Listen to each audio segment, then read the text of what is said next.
September the 21st. September 21st, 2021 at 9 a.m. Okay, very good. We'll have roll call, Letitia. And then, Letitia, if you'll do your speech that you have to give, your information. Yes, ma'am. After roll call. Yes, ma'am. Thank you. Woods Gray. Here. Babcock.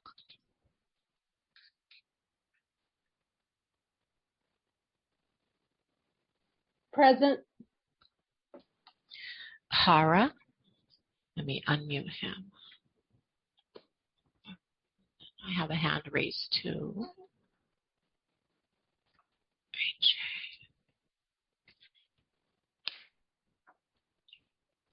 Okay, Commissioner Hara, I just sent the request to unmute. It may take a second because there's a delay as usual.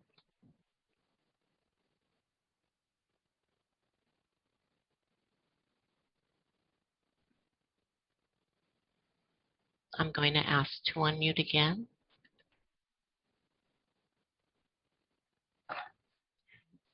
Here. Thank you. Ibarra. Ninberg. Here. Fire Chief Terrazas. Here. Deputy City Attorney Linda Nguyen. Present. Persons may listen to this meeting live by dialing any of the phone numbers listed on the cover of the agenda for this meeting. Should you dial one of these numbers, you will be able to listen to the meeting, but will not be able to give public comment during the meeting. No, my phone here. Anyone wishing to address the Board of Fire Commissioners on any item on the agenda prior to the action by the board on that specific item or during public comment should call 1-669-900-9128. When you are asked for a meeting ID number, please enter 822-4190-6351 followed by the pound. Then press the pound sign again to continue. You will then be joined into the meeting. To alert the board that you want to give public comment, press star 9 to raise your hand. You will be called on by the board staff who may refer to you using the last 3 digits of the number you are calling from. When unmuted by staff, press star 6 to unmute. Please state your name, the agenda item, or if you are speaking on general public comment. Public comment will be limited to 2 minutes per person for each item addressed. Time cannot be ceded to another speaker, and an individual may speak only once during any individual agenda item. Only those who are in the queue when the president begins public comment on a specific agenda item will be allowed to speak on that item. These instructions may also be found on the front page of the agenda. And again, just a reminder, there's a bit of a delay depending on how callers are accessing the meeting. Thank you. Okay, thank you. Thank you very much. And good morning to all of the commissioners, the chief, all of the chiefs, everyone who's attending the meeting today. Our city attorney, Linda Nguyen, and anyone else who hears my voice. Good morning, and I hope that we will have a great day. At this time, is that a comment or someone saying something? I might have left off someone, but not intentional. At this time, the chief will do the pledge to the flag and the moment of silence, the flag salute and the moment of silence. Thank you, Chief Terrazas. Thank you, Madam President. Please stand, right hand over your heart. Follow after me. I pledge allegiance to the flag. To the flag of the United States of America. And to the republic. And to the republic. One nation, under God. One nation. Liberty and justice for all. Please join me in a moment of silence and honor past and present members of the Los Angeles City Fire Department who have devoted their lives to the protection of our community. Thank you. Okay, very good. Thank you very much. Now, Commissioner comments? Commissioner, are there Commissioner comments? Yes, Yes. I'll go Can ahead. you hear me? Yes. Dr. Har. Okay. Okay. Yes, I hear you. Good. So since the last commission meeting, actually shortly thereafter, I attended the brush fire press conference at AirOps, and Mayor Garcetti was there along with chair of the Public Safety Committee, City Council member Monica Rodriguez, whose dad was actually a firefighter, and of course the Chief Terrazas was there, and a lot of the and then on display were the helicopters, the fleet of helicopters, basically a half dozen of them, along with Sky King helicopter as well, and all of the three speakers. The mayor, Monica, as well as Chief Terrazas, their comments basically, they reiterated the importance of evacuating when need be with, ready, set, go. And I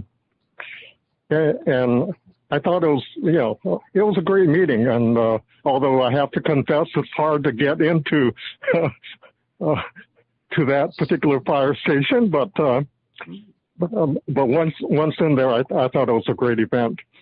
And then for 9/11, I was planning to attend, Station 88 was supposed to have a virtual event, and that never happened. The LAFD Historical Society did put on an event, and I went to that, and Jim Finn and and members of the Historical Society were there, but that was about it. But it was well done, I thought. Where they again gave the history of what happened, and then one of the chaplains who actually was part of the urban search and rescue operation, basically gave his comments. Originally, it was going to be George Negrete, and then I forget the name of the chaplain who spoke. But even though there were just a handful of people there, I thought it was conducted well. And then finally, that same day, the mayor, the fire chief, and the police chief actually had a video that they put on that I thought was well done. So once again, it's too bad, the 9/11 events have been events that I've really enjoyed attending, but unfortunately this year that was not possible. Okay, thank you very much, Dr. Har, for representing the commission. It's much appreciated. There are other comments from other commissioners? Yes, this is Commissioner Babcock. Can you hear me? Oh, good morning, Commissioner Babcock. Thank you, Madam President. I just wanted to announce that on this Saturday, September 25th, there is the Ascot Hills 5K Challenge, which actually supports the Wilson High School LAFD Cadet Program. So that's actually in Hillside Village in El Sereno, right in my backyard. I'll be there, and I know that we'll have, I believe, Station 16's engine will be out there. But look forward to being there, and would highly recommend any of you that like to get active. And it's a great location there in El Sereno, and it'll be a fun event. Last year they couldn't have it, so if you all want to get out there, anybody from the community or Los Angeles in general, fellow commissioners, it would be fun to have you. So thank you. Oh, thank you very much for that announcement. I wasn't aware of that. That's great. That's wonderful. Okay. Are there other commissioners with comments? Yes. Thank you, Commission President. Commissioner Burke. Sorry. Good morning. Good morning. Yes, the Wilson High School Magnet is great, and I second Commissioner Babcock's sentiments about going there and supporting them in that program. So we have a lot of things that have transpired in the last month since we last met, and I'm just going to begin with 2 report backs that I'd like to see. I would like to request the estimated paramedic vacancy report requested by Commissioner Glazer that was pulled from the April meeting. I'd like it updated to reflect any changes since April and to come to the next meeting.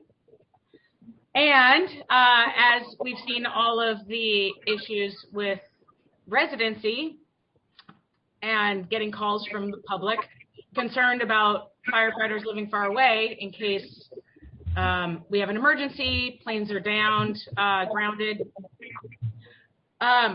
So we need to get a recall plan and find out exactly what that looks like and what we're dealing with. So I'd like a report back on the residency status of the entire department.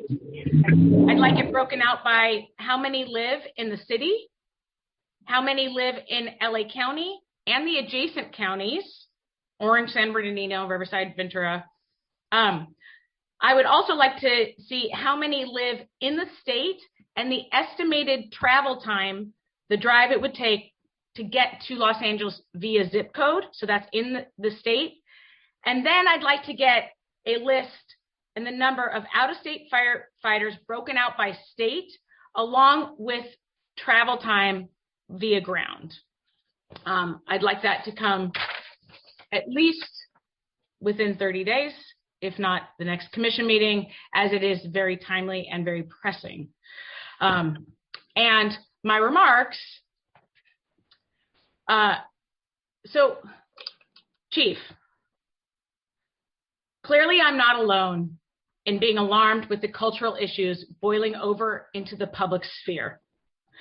From the Captain Granucci video, where he obviously broke department policy and continued to work for 2 more days serving the public, unlike Joe Smith, the African-American arson investigator, who was drug tested and put on leave and detailed home immediately for 77 days, which calls into question the uneven administration of discipline. To the Firefighters for Freedom anti-vax movement within the department, the stories of racism and sexism that have been coming to light for months.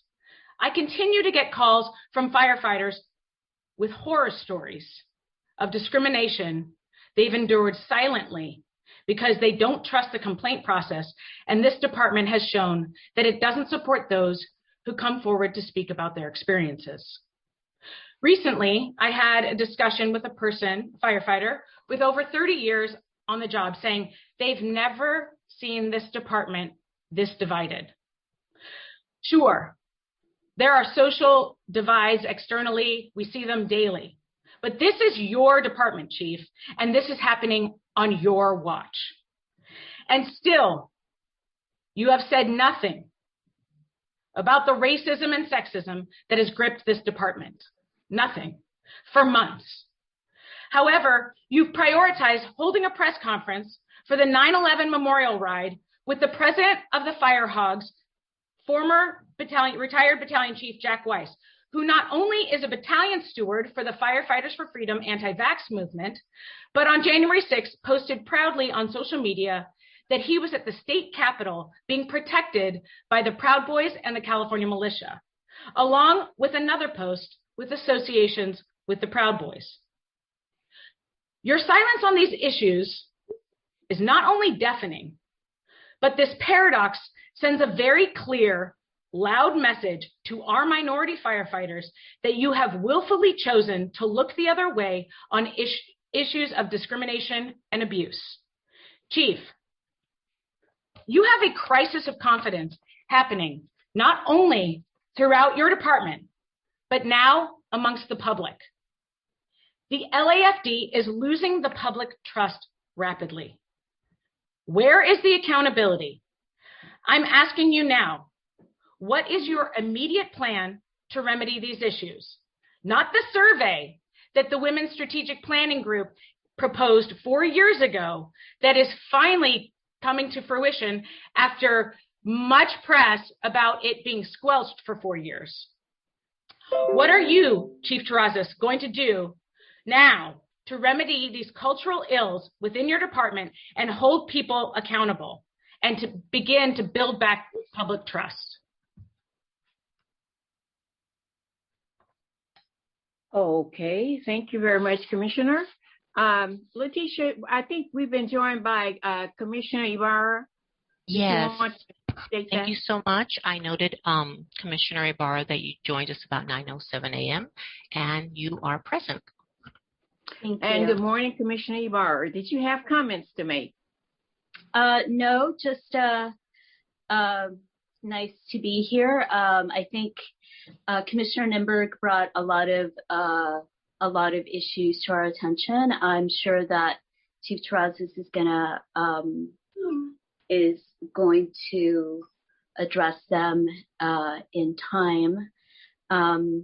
Obviously, we're all sort of worried about some of the issues that have been brought up, in particular the vaccination issue. I've never gotten as many comments from the public about vaccinations and about anything, when there's been tons of, during the course of 8 years, there's been tons of reports, particularly in the LA Times, about a lot of different issues. The one thing that I've heard repeatedly, even from people who are big supporters of the department, historically, is just the loss of confidence because of the vaccination, lack of vaccination by some members of our department. I think that the members of the public have an expectation that the members of the department are going to have signed up to protect the public, and that means that they should get vaccinated. That means that they should trust the science. They definitely have a right to not get vaccinated if they don't want to, but that's not the same as having a right to be employed by the department. So this is, I think this is a huge issue. There's been a long-standing issue in the department also about whether people live close to our jurisdiction. That's been long-standing, comes up every once in a while. And I do think it's worth revisiting. And I also think that there's legal issues, and I don't understand them. I don't pretend to know that, but I do know that there's issues that come up over the years, like the city revisits this issue about whether or not we can mandate people to live. I would prefer that everybody live in Southern California, but I think that when Chief Terrazas comes back and reports on what we're going to do with that it also be coupled with what legal restrictions we have about mandating people, where people can live, because there's obviously freedom to travel and freedom to live wherever you want in the Constitution or whatever it is. So concerned about those two things. Obviously, the other issues are longstanding. I also think that there needs to be some sort of perspective on how longstanding a lot of these issues are. But there are a couple of things I think that are from the moment that we kind of need to address. Thank you. Very good. Thank you very much. And, as I concur with many of the statements that have been made by people who have the statements that other commissioners have made.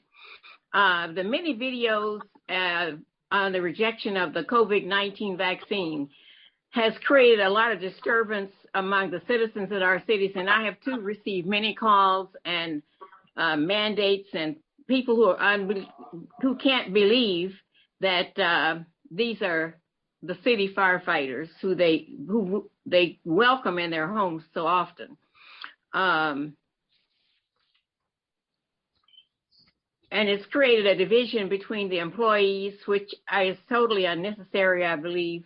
And I think we need to concentrate on protecting and serving more so than the divisive issues that we're being confronted with today. And to that end, I would like to move that this Board of Fire Commissioners go on record in support of the new ordinance 187134 mandating COVID-19 vaccines or exemptions from all city employees and commissioners, so that we show oh, I need a second. Sorry. Is there a second for the motion I just made? Are we allowed to take action on something that's not on the agenda? Yeah, I don't Yes. think you're going to get a second. Oh, are you? Can we get an opinion from the city attorney if we can make motions? So President, Yes. what can you repeat what the motion is one more time? I move that the Board of Fire Commissioners go on record in support of the new ordinance 187134 mandating COVID-19 vaccines or exemptions for all city employees and commissioners. And the question is whether we can vote on something that hasn't been agendized. Yeah, this, President, I don't think you can make a motion on this particular item. I know that this is not an ordinance that's considered by the Fire Commission, but it's not an agenda item that that the commission can make and can take action on at this time. You can make a motion to put it on the agenda for the next meeting if you like, but I don't think you cannot make a motion on it at this time. That I move that we agendize it for the next meeting, because I move, first I have to do the motion, then I can speak to it. Okay, so I move that we agendize the motion that would put the Board of Fire Commissioners on record in support of the new ordinance 187134 mandating COVID-19 vaccines or exemptions for all city employees and commissioners. Second. And I still need a second. Okay. Second. Do we vote on can we vote on something like this, or can't Miss the president can just agendize it?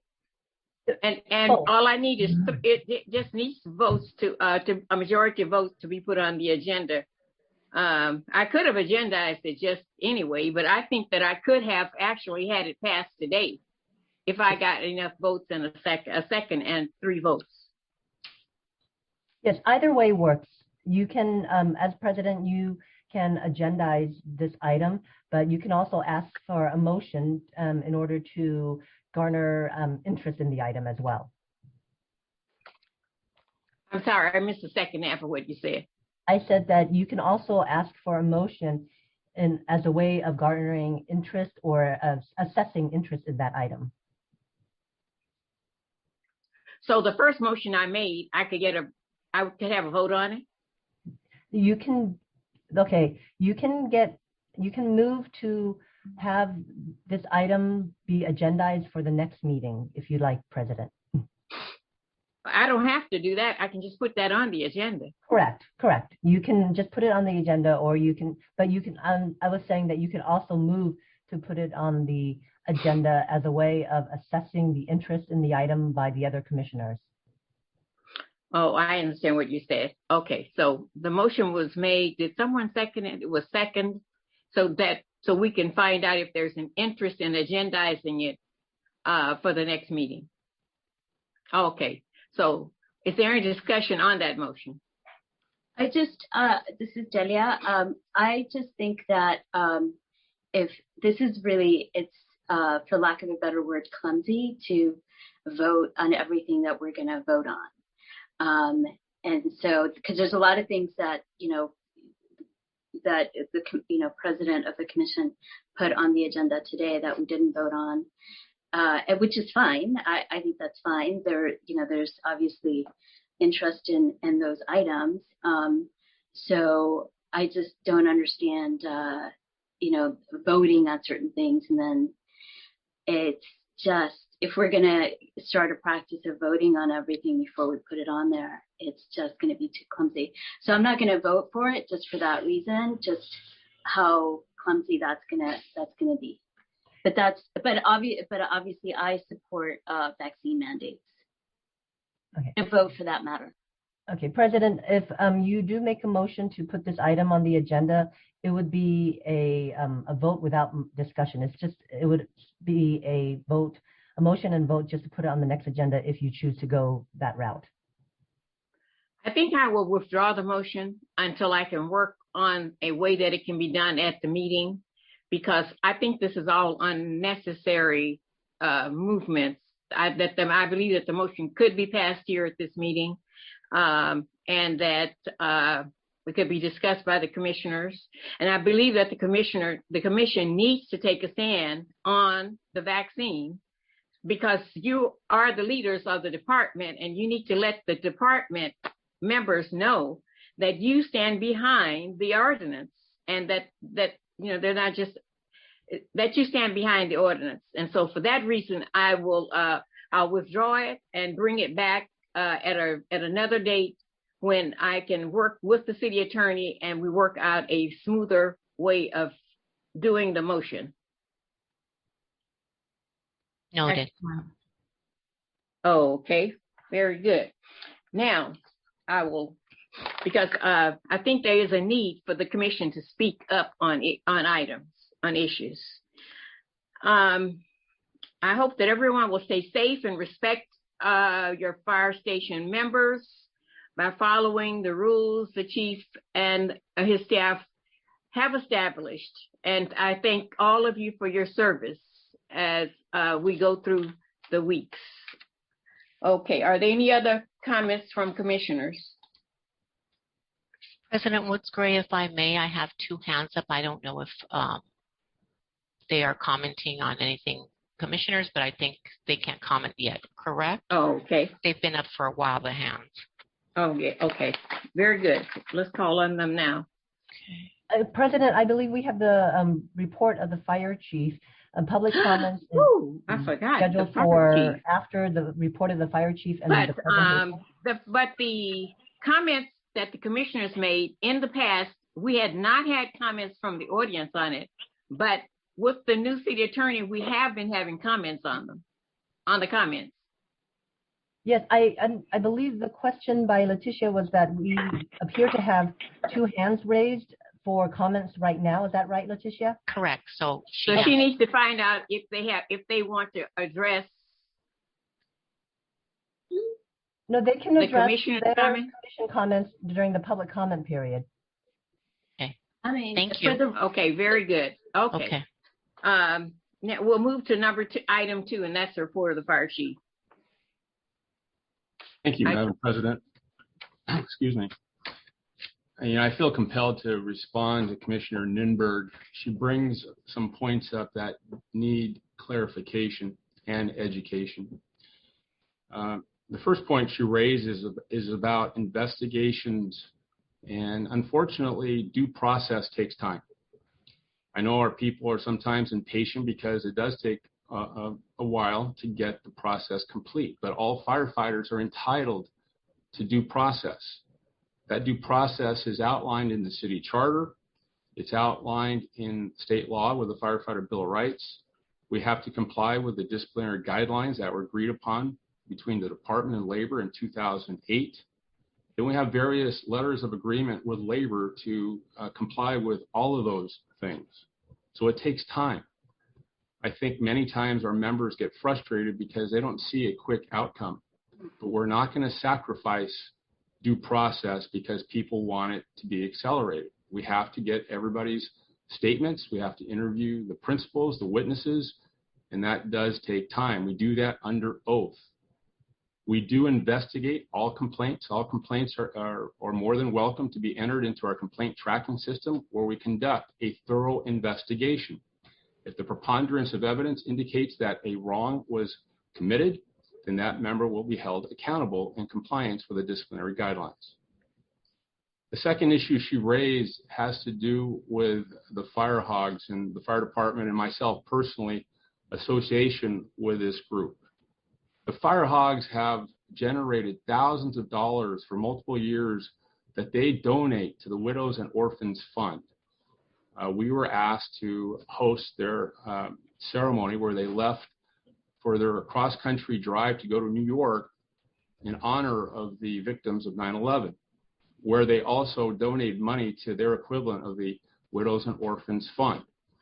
When this allegation was raised to me, I contacted Jack Weiss and asked him, is he a member of the Proud Boys organization? He told me no, he never has been, and he is not a member. It's unfortunate and sad that we're attacking groups that do good things for the widows and orphans. I will always support people and organizations that do good things for our members, especially widows and orphans. The third issue is organizational study. We've hit multiple roadblocks and it has taken time. I admit that. We got the money allocated in our budget, but it was swept because of our deficit caused by the COVID pandemic. Then I went to the Innovation Commission, where at first it was awarded and then it was canceled because it didn't fit criteria. Then I went to the LAFD Fire Foundation and it didn't meet their criteria to fund. Then I came back and looked at our internal budget one more time and figured out a way to pay for the organizational study. I have been a staunch supporter of this effort. I will continue to be so. I think we're going to learn some great things about our department. I think the best practices that this report will identify will give us a roadmap in terms of how to further develop our department. Now, other issues that beyond Commissioner Nimberg's concerns, the vaccine issue, very divisive, not only in our department, but across the country. From day one, we've tried to influence, educate, and incentivize. I've taken the shot on video. I've given the shot to the union president. I strongly encourage our members to get vaccinated. The ordinance is still in the confer process. The CAO is bargaining with all labor unions across the city. And when that process is complete, we will comply with the process. As of yet, that has not been finalized. And lastly, in terms of the residency issue, we were looking at this issue back in June. And we were looking to see what were the options, how many of our members do live out of state. So I welcome Commissioner Nimberg's request for a report on this issue. Our numbers show slightly above 100, but I've asked that our members update their most recent residency information so we can have the most accurate information possible. That concludes my report, Madam President. I'm on mute. Thank you very much, Chief. And tagging onto the Chief's report, I forgot to, and I wanted to congratulate Captain Juan Archin, who is in the arson department. He's the first African-American captain in the arson department since its inception in 1918. So congratulations. We welcome you to that job, and we look forward to good things from that department because your presence is there. Very good. Oh, I also want to just clarify something really quickly. Oh, I'm sorry, Commissioner. Oh, thank you, Commission President. Out of order. We will go to the next item is on the agenda. We had the Chief's, it's the public comment period. President, I believe we have presentations as the next item. Oh, that's right. I'm looking at the wrong agenda. Presentations, number 3, item 3. Good morning, Madam President, Commissioner. Good morning. Commissioners, Chief Terraza, City Attorney, Steve Gutierrez, Commander, Training and Support Bureau. This morning, I'd like to make a presentation on behalf of the Los Angeles Fire Department to Mr. Steve Torres, which is the plant manager at the LADWP Aqua Filtration Plant in Sylmar. And before I read off the plaque to him, I'd like to just say a few things in regards to this presentation. First, I'd like to thank not only Los Angeles DWP, but also our Los Angeles Personnel Department and collaboration to make our engineers practical, which is our performance examination, successful. And this is where we had about 132 candidates go out and perform the engineer's performance test. This test is probably one of the toughest examinations that we have. It involves the members going out, taking a lot of their own personal time to prepare. And I think it's very encouraging to see it's encouraging to see them wanting upper mobility to make themselves better for our department as a whole. It's a very grueling examination out in the valley where they have to perform under simulated emergency incident scenarios and under the scrutiny of raters. Mr. Torres and DWP have been such a support and city family partnership with us, along with the personnel department. It's really made our process successful. It's also noteworthy to note that allowing us to use the filtration plant at the aqueduct also allows us to conserve water. So we're not wasting any city resources or city water to residents' water in our testing process. And then I'd like to also, and I'm hoping that Mr. Torres is present. He is out of town right now at a conference, but he does have the link to log on. So if you are, Steve, I'd like to read off this plaque to you, and then we will present it to you formally in person when you're back in town. The Los Angeles Fire Department would like to present to the City of Los Angeles Water and Power with great gratitude and appreciation for your partnership, generosity, professionalism, and many years of support for firefighter training and testing at the Los Angeles Aqueduct Filtration Plant. It is a great honor to present this plaque to you, and once again want to thank you and LAWP as well as Los Angeles Personnel Department for their partnership in allowing us to do this. And then one final note is to the members that actually participated. Through all that we ask our membership through these trying times, for them to go out again to prepare on their own, to go through this testing process, it's truly a feather in the cap to the membership of this organization. Thank you. Is the person who's receiving the award going on or off? Did you identify whether the person is on? You know, ma'am, I don't see him, and I know that he was in fact in a convention out of town, but he was invited and attempting to get on. So fortunately, okay. I did not see him. Okay, very good. Well, we congratulate him and thank him for the service he has provided to our department. Thank you, ma'am. And then now the next item on the agenda is public comment. Letitia, did you read the statement about public comment?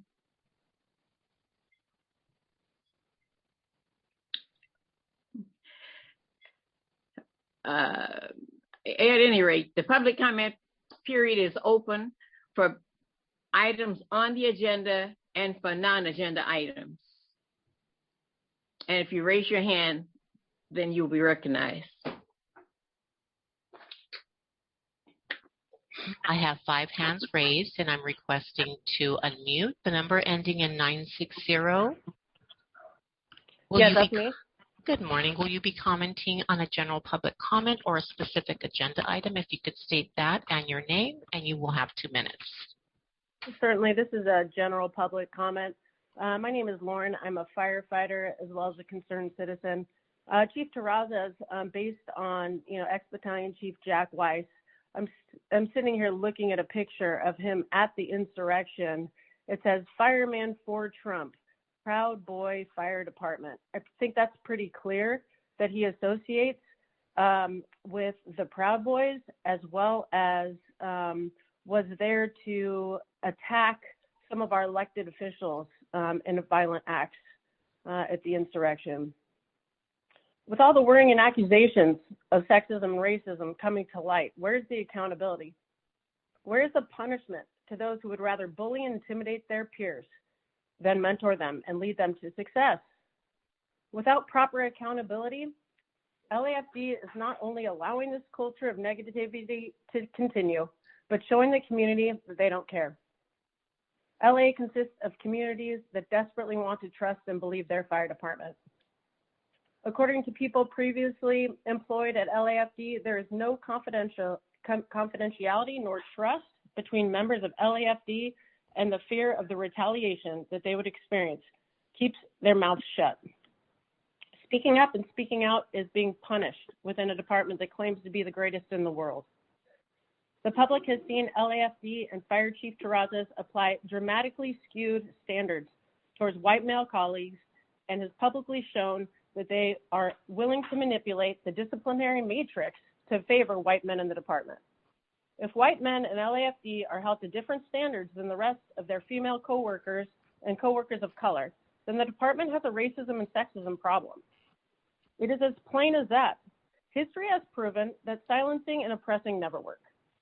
Now that the truth is coming to light and we are all aware, we demand that all perpetrators of these toxic conditions answer for their wrongdoings, and we demand full accountability and an end to the manipulation of disciplinary practices within LAFD, and would like external oversight echoing the sentiments of the Bomberos, LAWFS. Thank you, caller.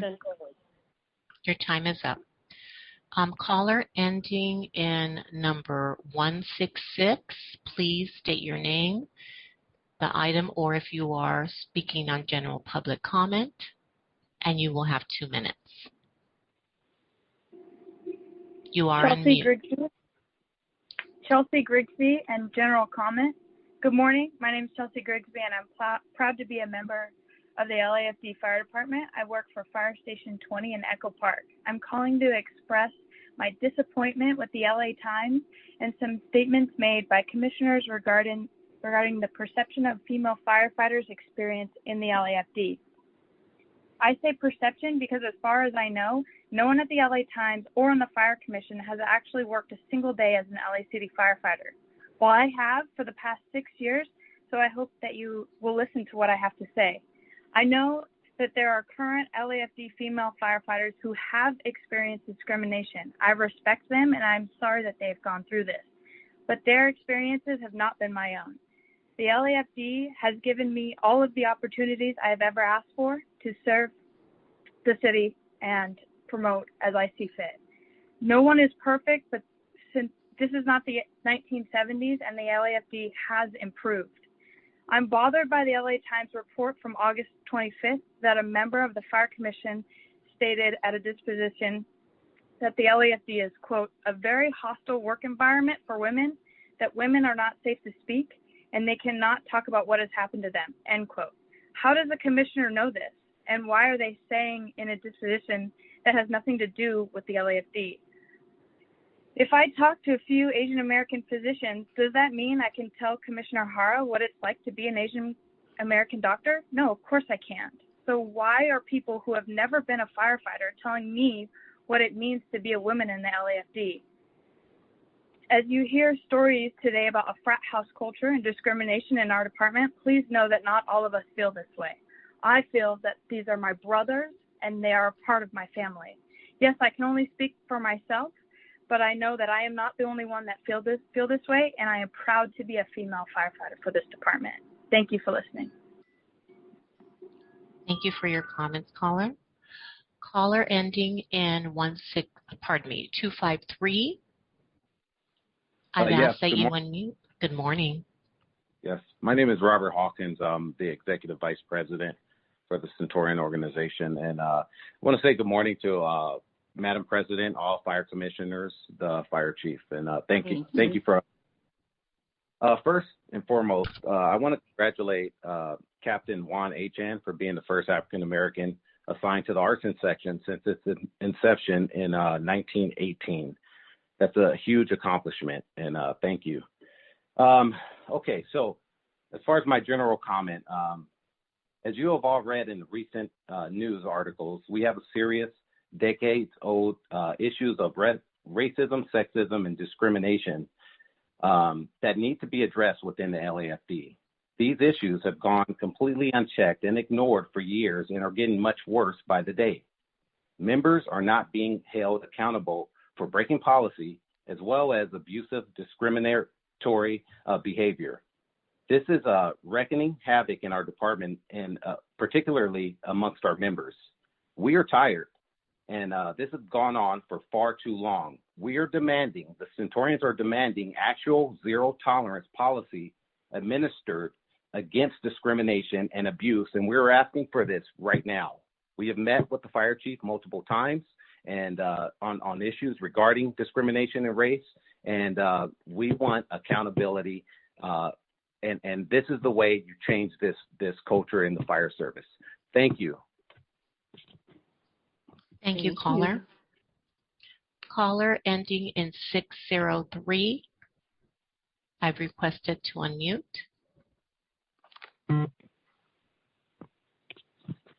Grand Rising, can you hear me? Yes, go ahead, sir. Hello, my name is Tony, and I'm here to make a general public comment. I want to start out by addressing the commissioner that spoke after Commissioner Ninberg. To you, here's the deal. You talk about the fire chief addressing things in time. We out of time. We've been out of time. All right. You spoke after her brilliant testimony. Check your privilege. When you talk about these things, you're talking about the expense and pain of others that have been put, aside by these racist and sexist policies and practices and procedures. So check your privilege. I ask you to do that. Chief, due process, ask Brett Scott about that and his descendants, okay? Those due processes been made and to benefit white men, specifically white supremacy. So I don't want to hear all that. And then you talk about the thin red line, which I believe you wear as well. That's another symbol of Proud Boys. So let's not get it twisted. To the point, recently LAFD Captain Christian Granucci posted a video in which he ranted about the quote-unquote tyranny of vaccine mandates for firefighters in Los Angeles. He rallied against the mandate, stating that it was not in the best interest of the little guy, quote-unquote, and that people are playing politics with an individual's personal safety. Let me tell you something. You're a firefighter. Your responsibility is first and foremost to protect the community. If Granucci doesn't believe that keeping our community safe from COVID-19 is an important part of his job, then he and others should probably pick another profession. Firefighters are the people we call on our worst days. They enter people's homes, assist people with COVID-19, then leave to go help someone else on another call. How is it that people are supposed to protect us are becoming the very people who could expose us to potentially deadly illness? This isn't a freedom of choice. It is an issue of LAFD allowing its members to feel empowered to put community members at risk with no fear of consequences. If these are our public safety forces, then I feel anything but safe around them. Here's our demands for you, Chief. Terminate those who are not willing to conform to safety measures and demands of COVID-19 vaccines and indicated by your policies. Backfill by hiring, retaining, and promoting Black, Indigenous, and people of color, women of color, and women now. You have us sitting at your front door on your new hire list. You have us sitting on your promotional list. You just don't want to hire us. You just don't want to retain us and promote us. Stop blaming us for the lack of inequity. Your time is up, sir. Thank you for your comments.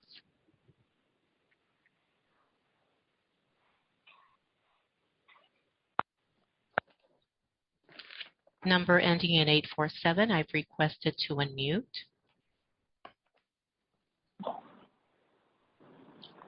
You are yes, now. My name is. Hello. Go ahead, sir. My name is Jim Turner. I'm just a member of the general public. Shocking, to say the least. I've been following the story in the LA Times, and especially I was first alerted to this anti-vaccination thing by the 12-minute long video that the captain made about his freedom and such forth. And I'm shocked, to say the least. I've always loved the LA fire department, and now I honestly don't trust them. I'm a diabetic. I've been revived once by the LA Fire Department many years ago, and I've told my wife, boy, if something happens, please don't call the LA Fire Department. I don't understand the anti-vaccination stance at all in the general public, but especially by the LA Fire Department. I really don't get it, and I'm just calling to say I don't trust these people to come into my home anymore, and I feel horrible about that. That's all. Thank you. Thank you for your comments.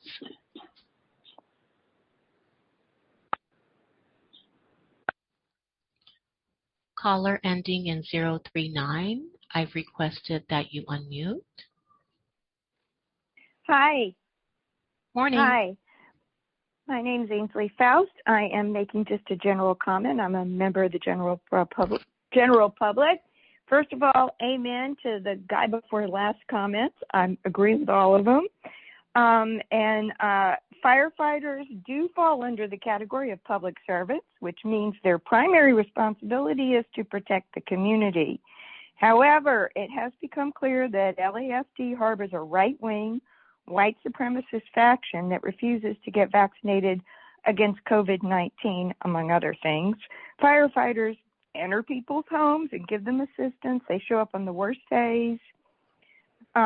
So more often than not, firefighters do come in contact with people who have serious cases of COVID-19.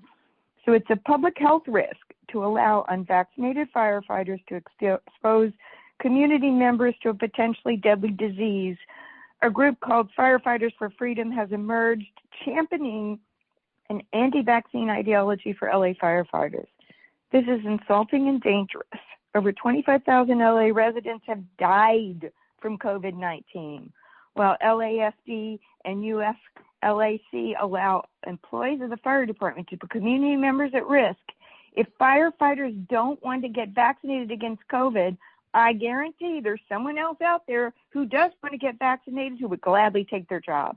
People who have more interest in upholding a dangerous right-wing ideology than actually doing their job and protecting the community have no business in public safety.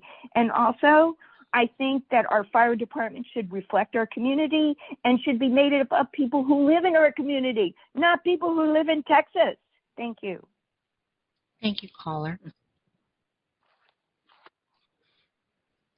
That was your last hand raised, and I'm double checking, Commissioner. Okay. Oh, I see another one again. Stand by. Number ending in 105, I believe that's Freddie Escobar. Let me ask to unmute.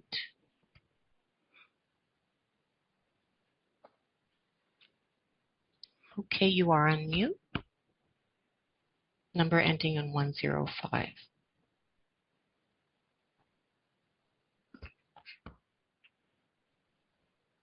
Your mic is open, but we cannot hear you. All right. Good morning, everyone. Freddie Escobar, President of United Firefighters of the City. Hope everyone's doing well. I want to comment on statements that Commissioner Ninberg made last commission and this commission. First, regarding the drill tower, I want to thank Chief Gutierrez, Chief Skelly, and the entire staff at the Drill Tower 81 for the work at the LAFD Tower, what they do. As a veteran of 32 years of the LAFD, I can tell you that the LAFD consists of the best trained, most experienced, dedicated firefighters, recruits, and paramedics in the nation. And all that starts at the drill tower. That's where the real work begins. And with all the LAFD retirements coming around the corner, I know that our team at the training center is working around the clock to prepare our future LAFD firefighters to fill these critical positions. Most of the men and women will make it through the academy and become full-time employees, but some just won't. Some have a change of heart and realize that a career in the fire service is for them, and some can't just simply meet the requirements. Some can't handle the mental job of the aspects of the job, and some just choose to quit for whatever reasons. And this applies to men and women of all ethnicities, and backgrounds. Working at the assignments I have in my career, and I've been fortunate to work at very good assignments with phenomenal employees, I have the confidence that in the LAFD, regardless of where anyone is working, the men and women working side by side with one another have the same extensive training I have, and that the careers that they choose to do for 32 years, the confidence is there every single day. We have a great fire department because we have a great drill tower that holds all of our future LAFD fighters to the same standards that we all came on. I just want to say thank you to Chief Gutierrez, Chief Skelly, to all the men and women at the drill tower who are responsible for maintaining the LAFD standard and making sure that the standard exists and we have a standard for all employees, regardless of gender, ethnicity, or anything else that comes with that. So thank you. Thank you, caller. Thank you, caller. I still have time, correct? No, your time is up. Okay, and then do I have to call back in if I want to make comments on Commissioner Nimberg's comments on public comment? I defer to the city attorney. So it was 2 minutes total for all comments, and we're hearing comments right now. So I believe, and then so I'd like for this commission to take into consideration that you're holding the public's voice to a minimum when there's various issues at hand, and because Commissioner Woods Gray decided how to change the agenda, we are not able to comment on agenda items.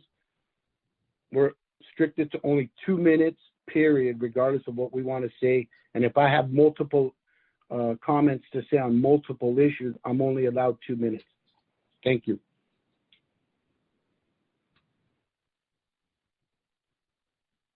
Okay, is that our last speaker? Yes, ma'am. Okay, very good.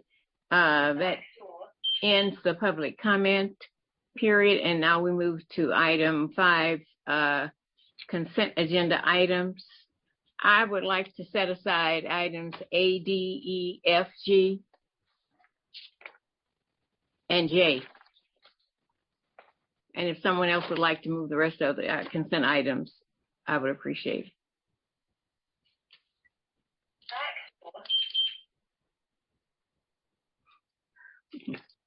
Okay, so the ones that are left that can be, that I would like a motion on it to move on the consent calendar is B, C,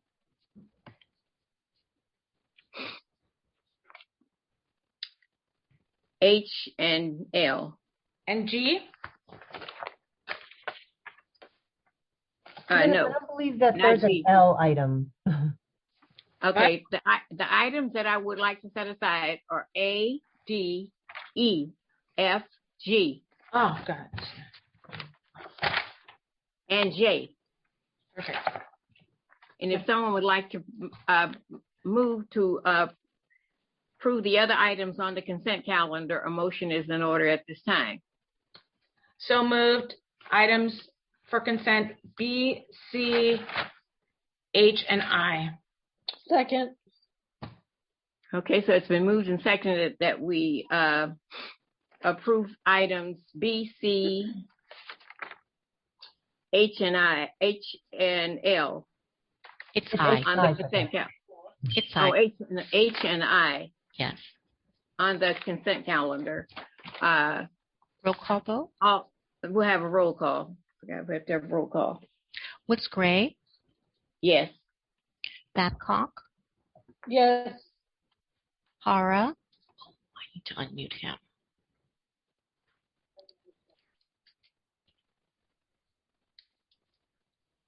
Okay, Commissioner Hara, I sent a request for. Yes. Thank you. Ibarra? Aye. And Ninberg? Yes. Motion carries. Okay, thank you very much. Now we can move to item 5A. It's the report of the department on proposed emergency ambulance transport service fee increase for the fiscal year 2021-22. And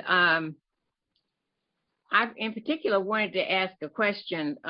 When there are fee increases, do we ever have public hearings when they affect the public? Because this particular kind of service does affect the public. Yes, Commissioner, we do have public hearing, but that's done by the council when it goes to council for EMS. Oh, so we just send it to council and then council does the public hearing before they vote? That's correct. Oh, okay. So they do that at the meeting. It's not like a special hearing where they discuss the increases. Yeah, they do it at the committee, public safety committee, yeah, before they hear it. Oh, at the public safety committee. Oh, okay. Okay. I see. Okay, very good. That was my question about that, because while these fees are not that much considering the times we live in, I just was curious. I know that we've had increases in other fees, and I was just wondering if the public, at what point the public had input. Okay. And so that's good. Okay. Are there any other questions about that particular item? I think Item 5A. We do this every year. I think it's we see this report every single year. I think there's some sort of law that requires us to assess the fees and whether we're recovering everything. And so every year it comes up. And the first couple of years that we were on the commission, it was on the regular agenda. But since it's basically the same year, and there's some sort of formula that the department uses.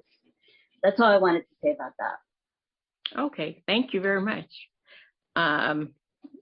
Seeing no other, are there any other comments or questions regarding this report? Okay, Letitia, you have to do a roll call on it. Yes, ma'am. I need someone to make a motion. We need a motion to approve it, to send it to council. Motion to approve and send to council. Second. Okay, so it's been moved and seconded that we carry out the action as stated on 5A. Letitia, would you do a roll call, please? Woods Gray. Aye. Babcock. Yes. Hara.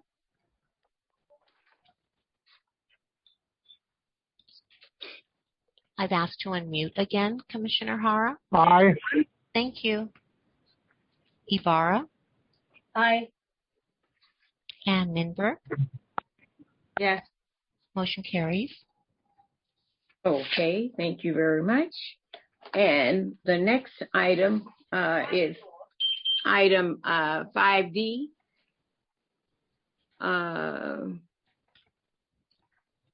Is that the chief? Who is the person that reports on that? Captain Hammond, ma'am. Who? Captain Hammond. Captain Hammond, okay. Yes, ma'am. The question that I had on this particular one was, it's in the action, but it's not in the board report as I see it.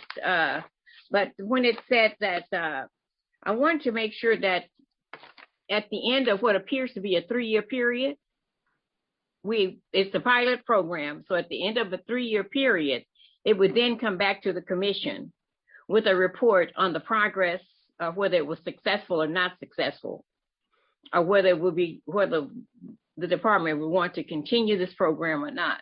But at that point, it would then not be a pilot program. Is that correct? Yes, ma'am. The initial 1-year program was through the innovation grant, which we are continuing with updates on that. And then this certification request is for the individual Sean Higgs that we did through the RFP process, provide the contract through, just to extend that contract. So his contract is separate from the program itself. It's just to allow him to be continuing to run the injury prevention unit. And it appears that the program was funded, or would be funded for approximately 3 years at $100,000 a year. No, ma'am, it's not.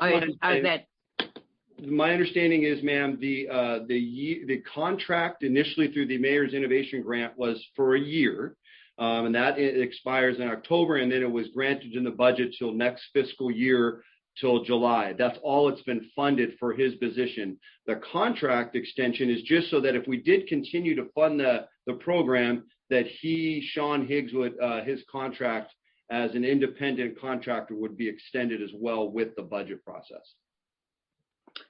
Okay, my concern is that for other future amendments, without a report back to the commission on the progress of this program, I wouldn't want it to continue to be funded. Correct. And from what I understand, ma'am, that would absolutely happen, that the extension of course would be in line where that's the maximum allowed of years on extension for that before additional report would be requested and made. Madam President, this is the fire chief. That is the intention, is that at the end of our pilot period, we'll bring back the metrics so commission can weigh in. And if it looks like it is doing what we think it can do in terms of preventing injuries, we will request that it be extended. Okay. And so then at that time, it would no longer be a pilot program. Correct. Okay.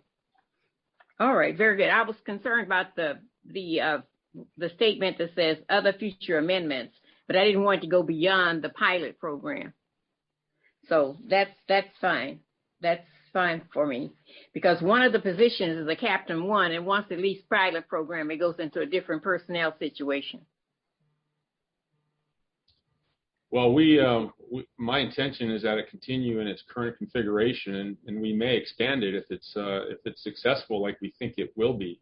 They've already had over 850 contacts with our members, and I'm getting positive reports in terms of the help that they bring to overcoming minor injuries. It sounds like it would be a successful program.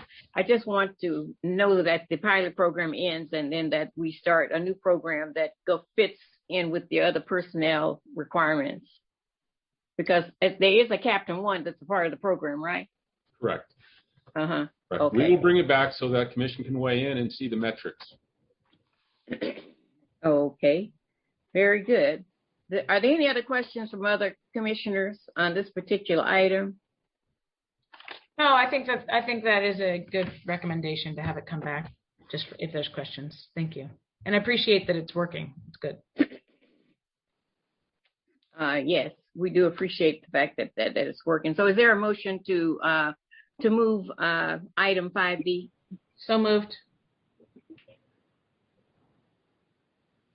I'll second. Okay, so it's been moved and seconded. Letitia, would you call the roll, please? What's Gray? Yes. Babcock? Yes. Hara? Yes. Ibarra? Aye. Lindbergh? Yes. Motion carries.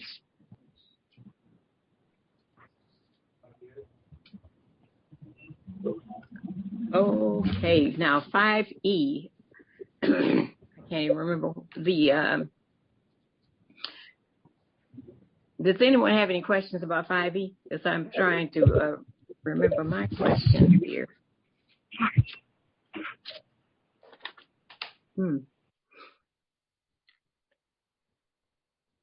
Okay, seeing none, is there a motion to approve 5E? I think I shouldn't have. So moved. Is there? Second. Okay, so it's been moved and seconded. Letitia, would you call the roll for us, please? What's Gray? Yes. Babcock? Yes. Hara? Yes. Ibarra? Aye. And Lindbergh. Yes. Motion carries. Oh, very good. Thank you. The next item is 5F. It's the department's report on the LAFD Recruit Training Academy Practical Application Validation Study. Good morning, Madam President, Fire Commissioners, Chief Terrazas, and Deputy City Attorney Nguyen. My name is Steve Hissong. I'm the Assistant Chief in charge of Training Division, and I will be presenting the report today on the Recruit Training Academy's Practical Application Validation Study. At the direction of the Board of Fire Commissions, the Fire Department is providing a status update relative to the data pertaining to the practical application of validation study. This revalidation study was done in June 1st of 2015, and the deposition of the recruit firefighters are the following. In 2015, at the direction of Battalion Chief Richard Wright out of Recruit Services, we conducted a thorough validation of the manipulative operations evaluation phases. To be specific, there's 3 phases that simulate the requirements of an entry-level firefighter's responsibility at a working structure fire. These phase tests are conducted in the following at the conclusion of the basic hose laid operations, which is and ladders, which is at about week 14 of the training academy itself. The recruits are given time to practice for each one of these practical applications, and the exam itself is prepared for through wellness programs and specific tailoring to each recruit to make sure that they have the best chances for success. Each of the recruit are given 2 chances at each one of the practical applications of those 3 different phases that I mentioned. And if they only fail one of those, they get an opportunity to in a reassignment to do those the Drill Tower Academy again. If you go to page 2, it gives a complete breakdown of each one of those 3 phases. And it goes through the light force operations, everything a probationary member could do as a light force. On phase 2 are all of the things that they could do on an engine company operation. And on phase 3, the things that they could do on an 800 rescue ambulance operation. At this time, I'd like to share my screen and present a short video just to kind of demonstrate. This is a video of an actual live incident. And what's really important about this video is it shows us all these different phases of each step that a firefighter would do at a real life scenario. And it's got no sound in the video, but I'll narrate it slowly so we can kind of walk through some of the things that you see in this video. Let me present it now.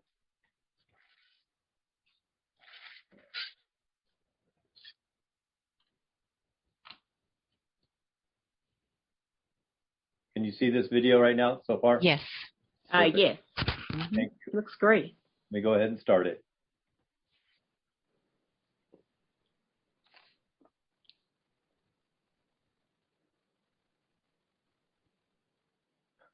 Please start.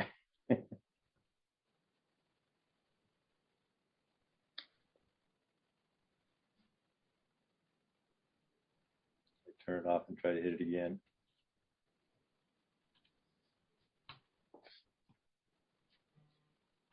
Of course, it was working perfectly fine. Let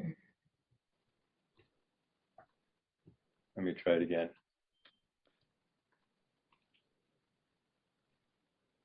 I'll Just have to be patient. yeah. Sorry about that.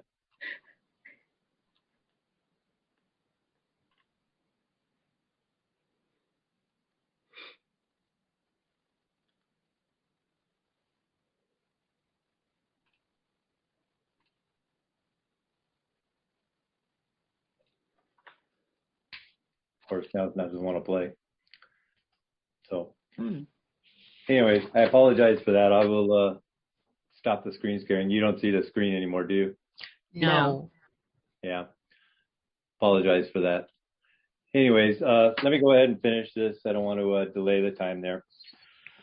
So anyways, the video it actually showed in a live real scenario each one of the steps that actually a firefighter or probationary member would actually be responsible, which includes donning their personal protective equipment, raising ladders, climbing those ladders through an aerial ladder at the drill tower, donning their SCBA, which is their breathing apparatus and face piece, and sounding the roof operations, going through a ventilation operation, and making the final cuts with their axes. And phase 2 is donning their PPEs, laying a line, which is hooking up to the fire hydrant, raising the ladder, and then drop bagging a drop bag line, which brings up a hose line up to a level that they could actually connect their SCBA and extend that hose line also. And then the third phase is when they're on a rescue ambulance, laying 150 feet of 4-inch hose, raising the ladders again, and cutting with a rotary saw, which are all typical things that we do as firefighters in the field. These, the validation study that was done in 2015 was done by a number of members, 28 members in total, that was comprised of gender, ethnicity, age diversity of the population of the members within the LAFD, and physically participated in each one of these manipulative skills. Following the phase, each member took an extensive survey and they validated each one of those tasks that I just listed in those 3 different phases. The results of the survey was overwhelming, indicating that the fact that these phases are a very strongly correlation to the physical expectations of the firefighter.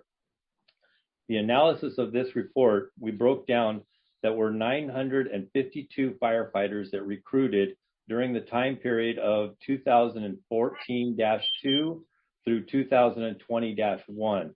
That was right after the 2015 study was concluded. At the conclusion of that, only 29 firefighters were unsuccessful. Of that 952, only 29 were unsuccessful in one of those phases and were reassigned to a subsequent academy. Of those, 26 have already graduated. 3 of them are pending right now in 21-1 in the recruit training class.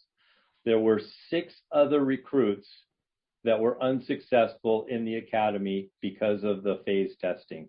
So of the 952 recruits that graduated, we only lost 6 members in the entire time since 2014-1.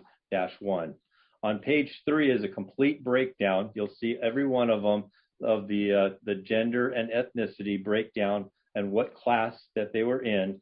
And then there is on the chart right below that is the 6 members breakdown of the members that were unsuccessful in the training academy because of the phase testing.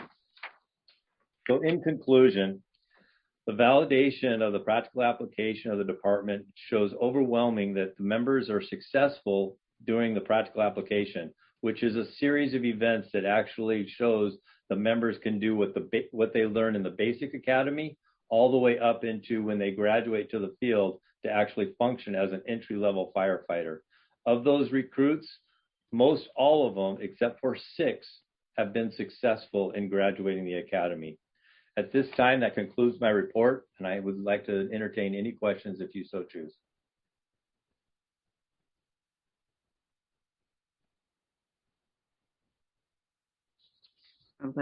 Thank you very much, Chief, for the report.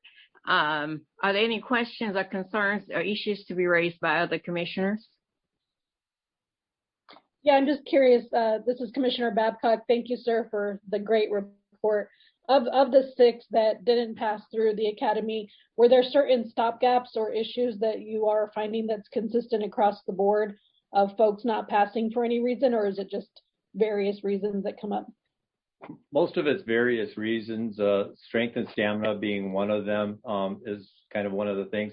And that's why early on in the academy, we actually start in our wellness programs, our physical training, trying to teach them some of the basic skills that may be more applicable to a technique.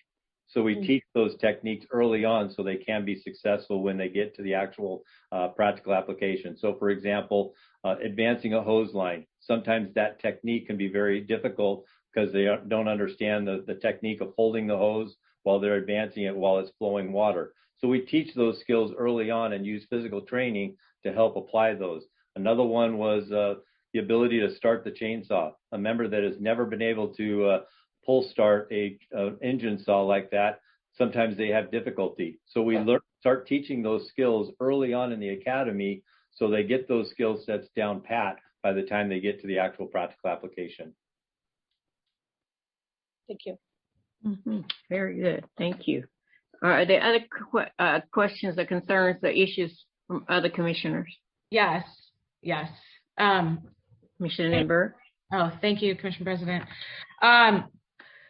To that point that Commissioner Babcock brought up, there's 50% female and 2 female Hispanics that didn't pass that test. So you're looking at we're averaging about 10% coming in maybe of women.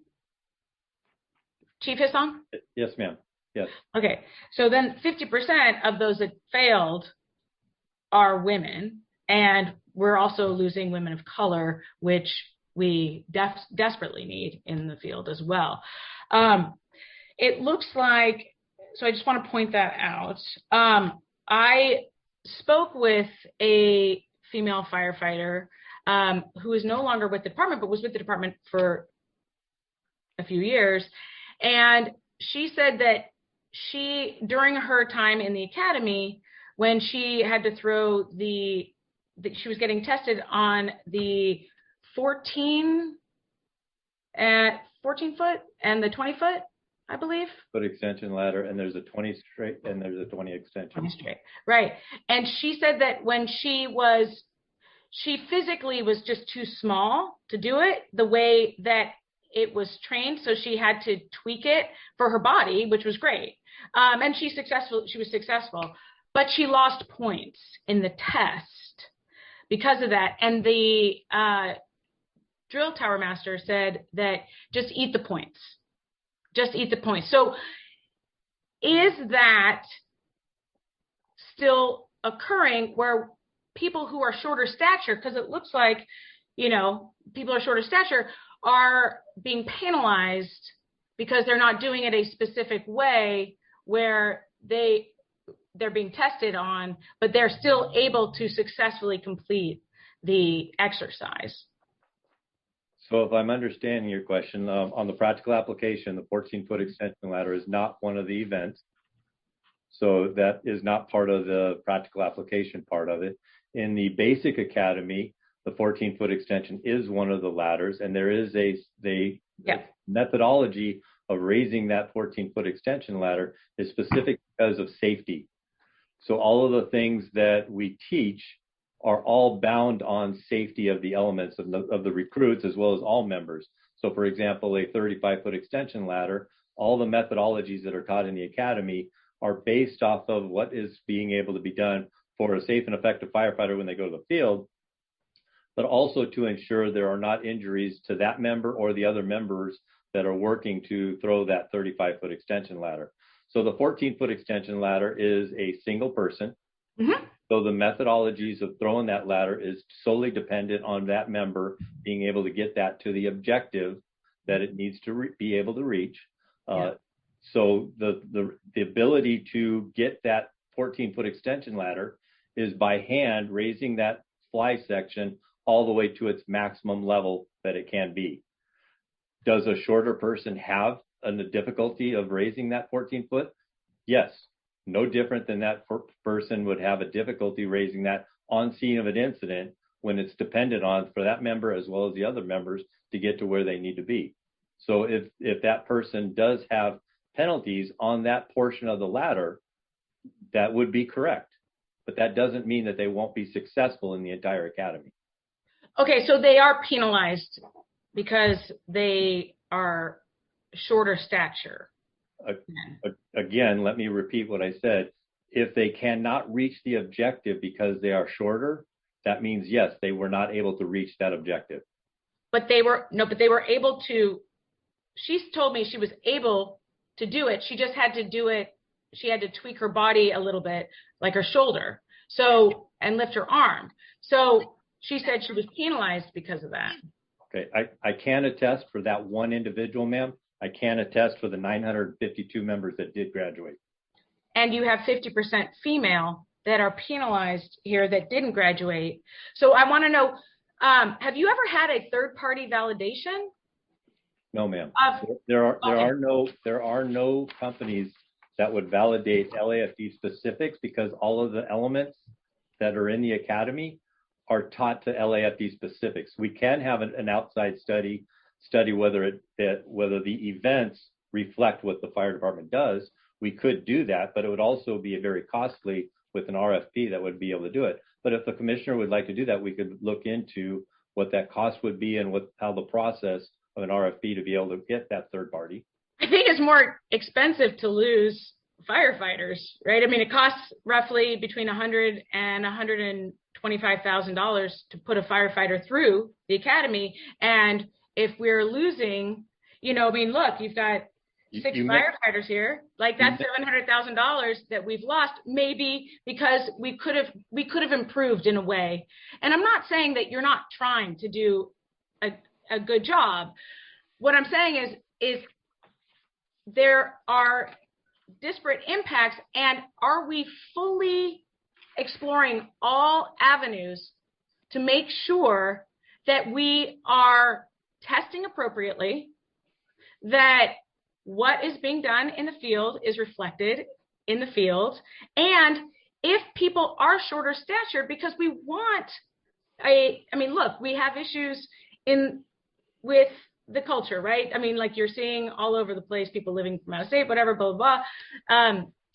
But we want to get Angelenos who are well over 50% Latino into the department, and that would be 25% Latina. So how do we make sure that we are correctly assessing our applicants, our new firefighters? And that's what I want to know, and that's what I'm really interested in. You know, we just need to make sure, if we want to be the best department in the world, that means like rigorous testing, rigorous analysis of what we're doing. And if this department has created something and there's no outside view of, you know, if there's a better way to do something, a particular, you know, exercise, or it needs to be tested a certain way, or if the equipment needs to change in some way to better affect, you know, those that are coming in who might not be taller, but they're strong. Like, I mean, you know, I can look at like Elena Maddox, you know, she's 5'3", you know, and this is probably the strongest person I've ever met, you know, and just making sure that, you know, we're being as inclusive as possible, and it begins in the academy. Yes, ma'am. So yes, I would like to get information on a third-party assessment to come in and do an assessment. And I do believe that it would be cost-saving, especially when it comes to whatever remedies there are. I mean, it's only going to improve the department. Yes, ma'am. Thank you. Madam President, may I make a statement? This is Commissioner Ibarra. Can I say something before Chief Terrazas? I sort of feel like we're coming against, and I don't pretend to know this or to be giving legal advice, but we're coming against sort of the limits of what the law is on this area about, you know, what's allowed. And so I would like to know more about from City Attorney's Office, because this is an issue that actually has been litigated. My understanding is that it's been litigated quite a bit in this department and in other departments. So I kind of want to know what the limits are about, you know, like what's a bona fide criteria for firefighters, you know, because I know that there's been litigation. I'm not an expert. I want somebody who's more of an expert to sort of summarize what the area of the law is and what it says about this, because there is a sort of subtext. It's not even a subtext. I think it's pretty, you know, it's a pretty strong assertion by Commissioner Nimberg, is that, you know, there's some discrimination going on here. So we kind of, you know, if you're going to make those kinds of accusations, I kind of think we need to understand what the law is, because obviously if we're discriminating, we don't want to do that. But I know that this area of the law is super complicated. So I think that I would like to know more about well, I mean, I understand the law is really complicated on, you know, employment law and issues with respect to the fire department, because, you know, it's been litigated a lot. So I kind of want some briefing about those issues. So that's all I have to say. Yeah. I will also, no, I would say, Commissioner Nimberg, in response to what you're saying, I did not say there is discrimination. That is an allegation. What I said is there are disparate outcomes. Wait a second. There are disparate outcomes, and we need to analyze them and find out what exactly is causing that. And if there are issues, because the department is really great at replicating what it already knows, correct? So what we want to do is get an outside view to look into the academy to see, are there issues that, look, you know, they're unknowing. It's like whatever it is, it's always been this way, you know, like it's 6'3", 6 foot males. That's fine. I'm not accusing you of anything. But to make an allegation, you know, that Commissioner Nimberg, and Commissioner Ibarra, I hear you saying that you want to hear reports on different issues. And I think that the department probably heard both of your requests and that they will take those into consideration. And when we talk about the agenda in the future, Chief Everett will bring those back, because I'm sure Betty is somewhere making the notes right now that these are things that need to be talked about, whether it be the legal issues or the third party issue. But these are things that they've taught that they'll bring back. Let me just clarify something I said. So something can be discriminatory, doesn't mean it's actionable. Having a disparate impact is discrimination, doesn't mean that it's actionable. You can discriminate against, if it's not a protected class, and if it doesn't overlap a whole lot with that, it doesn't. I mean, this I know. So I kind of need to know more about. You can discriminate in a lot of different. You can discriminate if somebody has a vaccine or doesn't have a vaccine. If you don't have a vaccine and you're not going to get the vaccine, we can discriminate against you. That's permissible discrimination. So I'm not accusing you of anything. I'm just saying, like, this, having a disparate impact means you're discriminating against people. That's a protected class. Commissioner Ibarra and Commissioner we need to know. We need to know whether or not short people aren't. Commissioner Ibarra, I would appreciate it if you would state what you would like to have brought back to the commission and not have the back and forth discussion. Fair enough. And then that can be discussed at the time that that information is brought back. So I want a report on what this area of the law is and what the litigation has been in this department and in other departments about what's permissible and what's not permissible in terms of physical requirements for firefighters.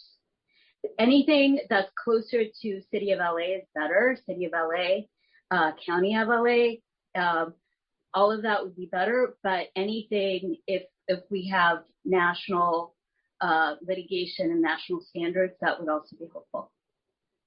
Okay, very good. Thank you for stating that clearly for us. Okay, are there any other questions for the chief on his report? Madam President, this is Fire Chief. Yes, Chief Terrazas, it's your turn. Thank you. Thank you, Madam President. I want to go back to what Chief Hissong presented. We've had 958 recruit firefighters have participated, of which 99.4% have been successful.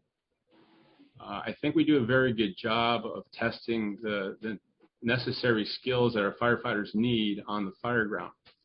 But our department is transparent. If the desire of the commission is to have an outside source look at our practices, we will not oppose that, of course.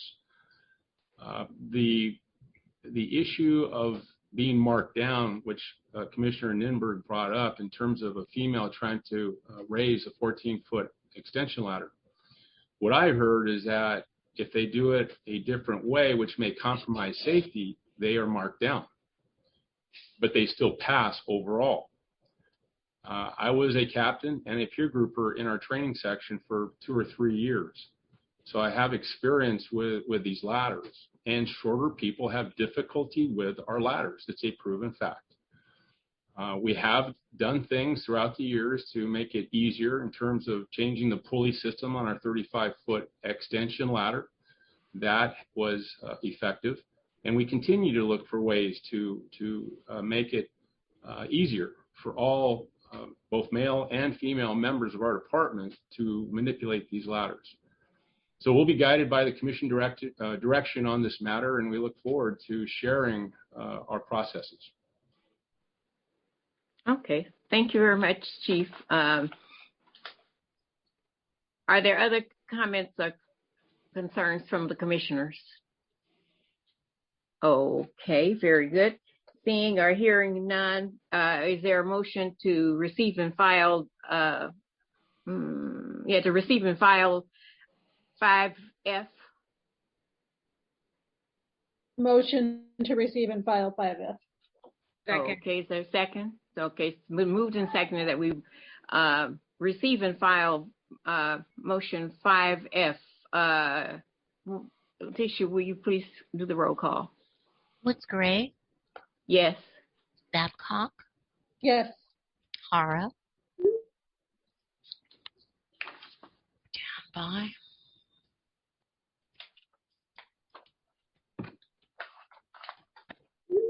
Commissioner Hara, I've sent a request to unmute. Yes. Thank you, sir. Ninberg? Yes. Motion carries. Okay, very good. Thank you very much. Now we move to... I don't think you called me, but Sorry. Commissioner Ibarra? Oh, yes, we have to call everyone. Thank you for calling it to our attention. Thank you. The next item is item G, 5G. It's the budget process. And I do like the outline that was presented in with the agenda papers, because one of my concerns has always been that we get the budget at the last minute when we have to vote on it to pass it. And I was hoping that we would be able to see and walk through and understand the budget a little bit before we have to vote on it, the final vote, which I believe is suggested to be November 16th. Good morning, Madam President, Good morning. Commissioners, everyone. It's nice to see you. Thank you. This is Emilio Rodriguez with the Fire Department's Administrative Services Bureau. The Fire Department's budget process begins early in the fiscal year due to the complexity of the fire budget, the need for internal coordination to gather data on budget requests to facilitate review and informed prioritization of needs by the fire chief, and presentation to the Fire Commission over 2 meetings for concept approval.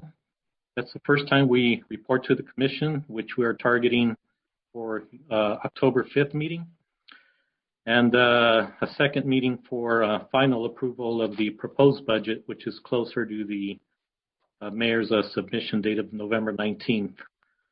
A review of the proposed budget for calendar for LAFD, which you've referred to and included as an attachment to the report before you, provides a good overview of the budget process and stakeholder involvement. I'll just quickly walk through that. So we begin the process early in the fiscal year, starting, beginning discussions in late July, which is when we, encourage the bureaus to have ongoing communication with LAFD management on priorities and direction for the fiscal year budget. That's when the bureaus begin working on their preliminary budget requests based on their operational needs. The fire chief would then approve a preliminary budget package ranking list for presentation to Fire Commission, which is in fact the process we're underway now in communication with the various bureaus. So within that time, by September or this month, the mayor will release the budget policy letter for, outlining fiscal priorities and objectives for the upcoming fiscal year. In this case, he's largely emphasizing fiscal stewardship, basically doing more within existing resources. That letter was released on September 13th. So for the October 5th meeting, the department will have a staff report presenting preliminary budget recommendations, a ranking list, where the commission, of course, review and provide input and changes as they see fit. So following that commission review, we would then, compile the entire budget with all the supporting information, which is essentially the 2-inch binder you see every year, for a report back to the commission, which we are targeting on November 16th, just prior to submission. That's when the commission would review the final proposed budget. And of course, that's the second opportunity to weigh in, ask questions, and make any request any changes as desired. So we've already been informed by the mayor's office that the submission date of November 19th is confirmed. From that point, the budget is reviewed and assessed by the mayor's office in coordination with the CAO toward a chartered submission date of April 20th for the mayor to present his proposed budget to the council. The council, of course, would, through the Budget and Finance Committee, review the budget and make recommendations to the full council, at which time there's a public hearing process and toward an implementation of adoption of the budget by late May so that final budget can be implemented by July 1st. So that pretty much summarizes the process, and be happy to answer further questions. Has the mayor's office asked for any cuts in departments this year? Not specifically. Those discussions come a little later in the process. For now, the mayor has released a policy letter, outlining broad objectives. In this case, again, fiscal stewardship, basically asking departments to do more with less.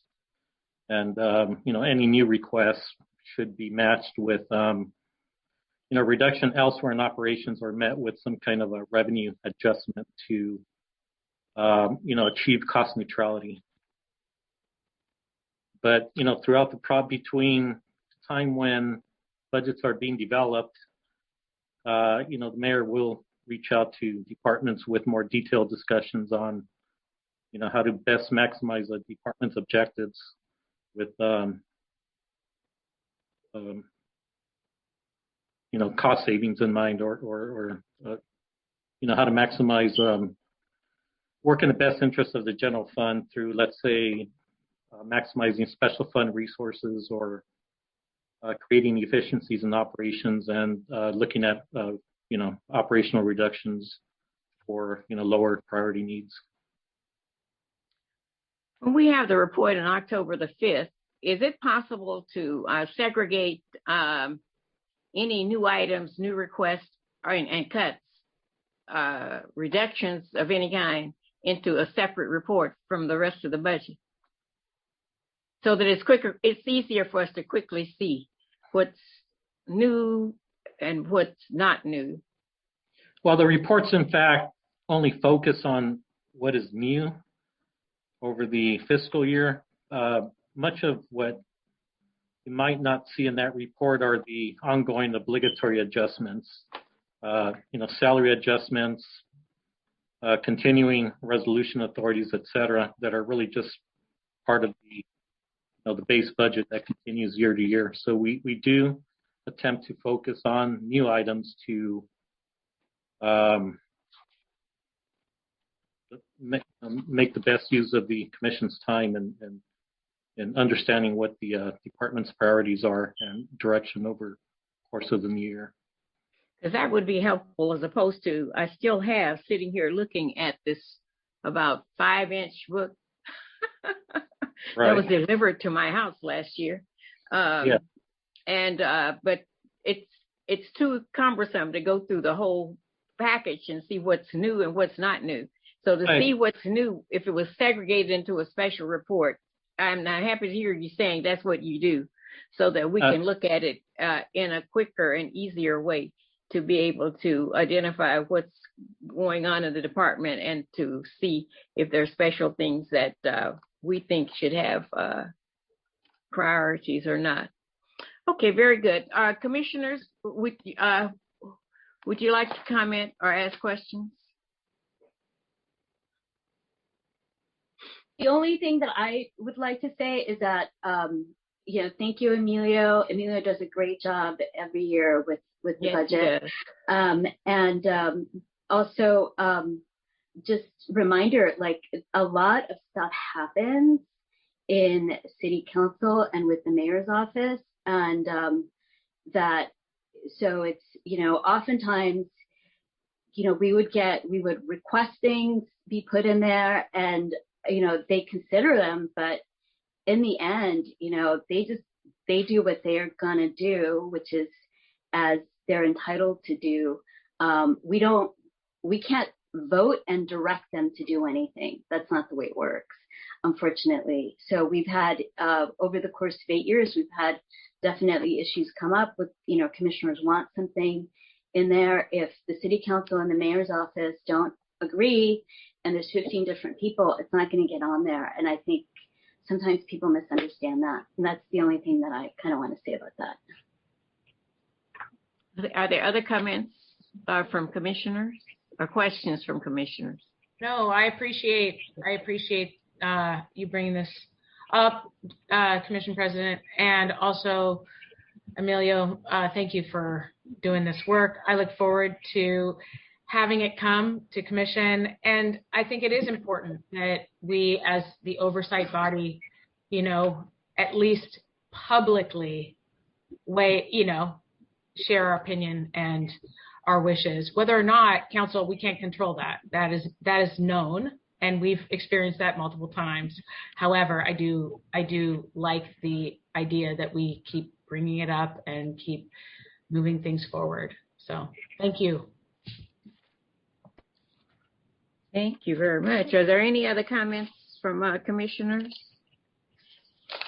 or questions regarding the budget?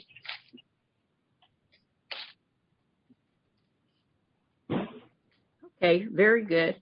Then seeing no other questions or concerns, we just are happy that Emilio, that we started on it early, that we can begin to look at it, and hopefully it's not a surprise to us at the meeting where we have to do the final vote, as we have done in the past so many times. Yeah, and just to reemphasize, both of the reports that come to commission do include a summary of priorities and new requests up front as an attachment, a quick review sort of format, so that you're not kind of combing through pages on the 2 or 3 inch binder. So that's always been our practice, and we'll continue to do that. And I know when I first came on, the department was willing to meet with me and to kind of go over the budget process and talk about the budget. And we have a new commissioner, Commissioner Babcock, and if she wishes to reach out to you for that, you're available, right? Yes, absolutely. Okay, very good. Because the budget is like one of the biggest things that we do. It is probably the most complicated thing that we do. Commissioner Whitgray, Yes. Whitgray, out of respect for time for Deputy Mayor Shockley, should we take her next? Actually, take her out of order? I do believe she is. I forgot to mention that we're moving her to the top of the general agenda. And I believe that is probably the next just item. because it's almost 11, so, okay. Yeah, we tried to work on a time to get her into the, to move her up. Good morning. Oh, yeah, we'll do the organizational. We can, we only have one other item, and then she's going to be the first on the regular agenda item. Okay, so can we vote on this item? I moved this item. So that I need a motion and a second. I so moved. Is there a second? Second. Okay, it's been moved and seconded that we receive and file the information regarding the budget. Ms. Gomez, would you do a roll call for us, please? Woods Gray. Yes. Babcock. Yes. Hara. Yes. Ibarra. Yes. Ninberg. Yes. Motion carries. Okay, the next item was item J, 5J, and we had a report the last time on the organizational and training assessment. I don't know if there are any questions to be asked regarding, we didn't have a written statement. So I didn't know if there were any questions regarding the written statement that you received this time. Are there any? I do, although I do have questions about it. Are we doing the organizational study, or are we doing, or is Brenda? No, we're doing item 5J. Okay. Okay. And the deputy mayor is the next item after that. May I We had be already heard? moved her to the regular agenda as A. Excuse me? It's Brenda? Oh, they've already moved you. My goodness, they put you on already. Okay, No. well, you know what? No. Madam Commissioner? Deputy Mayor, I always defer to the Deputy Mayor No. because, you know, Commissioner? we have been trying Commissioners, to get you. I am here and I will be here. I actually think that I'd like to wait and give your staff an opportunity to report on the racial equity plan. I'm fine. Okay. I clear on calendar. We're just wanting to make best use of your time. No, I'm willing to sit here. I'm here because I think then that it's probably better. If So there's please no objection, forward. we will. If there's no objection, we will move 6C up on the agenda, and then have the deputy mayor after that, and then do A, B, and A and B. Noted. Is there any objections to that? Okay, very good. So now we were just doing J. As I said before, 5J. We didn't have the written report for the organizational and training assessment. And this agenda has the written report in it to receive and file. And I didn't know if there were questions now that you have received a written report. Good morning, And if Madam. Good morning, Madam President. Oh, hi. Hi. Steve Gutierrez, Commander, Training Support Bureau. I'm here to answer any questions in line with the written report, and I can actually give additional detail if needed as well. Oh, okay. Are there questions about the report? You gave the report last time, but you didn't have the written report. Yes, ma'am. So are there questions regarding this process and the assessment that is going on now that the department is involved in? I have some questions. Commissioner Nidberg. Mm-hmm. Yes. Hi, Chief. How are you? How you doing? Good. I had a couple of questions. So you said the assessment will collect quantitative and qualitative data in the form of interviews, focus groups, and employee confidential survey, which is great. The study will benchmark the LAFD compared to 2 other fire departments of similar size and with similar risk profiles and industry best practices. Which are those departments? Excuse me. A couple of things. If I can I'll go into a little more detail on the quantitative and qualitative analysis, if you will. I did lay out in this, and I think in the past, I did get an overview in the 4 phases. I'll give it a little more detail on the 4 phases that Deloitte has laid out. In the initiation phase, that includes the kickoff of the project, confirming the project scope, requirements, and approach, establishing the project plan, developing and submitting data requests, and collection of the plan. A lot of that has been done, and this is kind of a reoccurring cycle, the 4 phases. They asked for a total of about 15 areas of collection of data. From past audits, past reports, all that has been given to them, along with other governance articles or documents that we have, and they've been mining that data, looking to see any gaps in their analysis and other things comparatively of other departments as well as this ongoing process. The 2 other, if not more, departments of similar size and risk profiles will not be known to the department. Those will remain confidential to my understanding to this point as they go through the analysis. The other phase, in terms of the collection piece, was also human resource data, like I mentioned, design, build, and distribute the confidential employee satisfaction survey, which went out the 2nd week of September and just ended yesterday. Yeah. And on an update on that, as of yesterday, we're at 31% participation. Over 1,000 members, both civilian and sworn, have completed the survey, which the survey itself is about 65 questions, and there is one open-ended question as well. Finalized interviews and focus groups. The interviews began December 10th, and they're ongoing. They conclude, I don't have the time on that conclusion, as well as the focus groups, which they had the first focus group last Friday as well. So this is all ongoing in terms of the collection analysis that's continuing to evolve through the process. Analyze organizational operational data, like I mentioned. Interpret, receive, validation for all quantitative and qualitative data. Apply 2 benchmarks to the LAFT to identify best practices. Now that'll come towards the ending of the scientific analysis. Identify a proven summary of opportunities. That'll also be towards the end, which will also lay out the roadmap and actions to be recommended to the department. Design and recommend. Make recommendations and draft the implementation plan. Draft principles and criteria to prioritize opportunities. Facilitate 2 workshops, which will align on findings, opportunities, and the roadmap recommendation. And then finally, refine recommendations and findings and present a final plan to all stakeholders.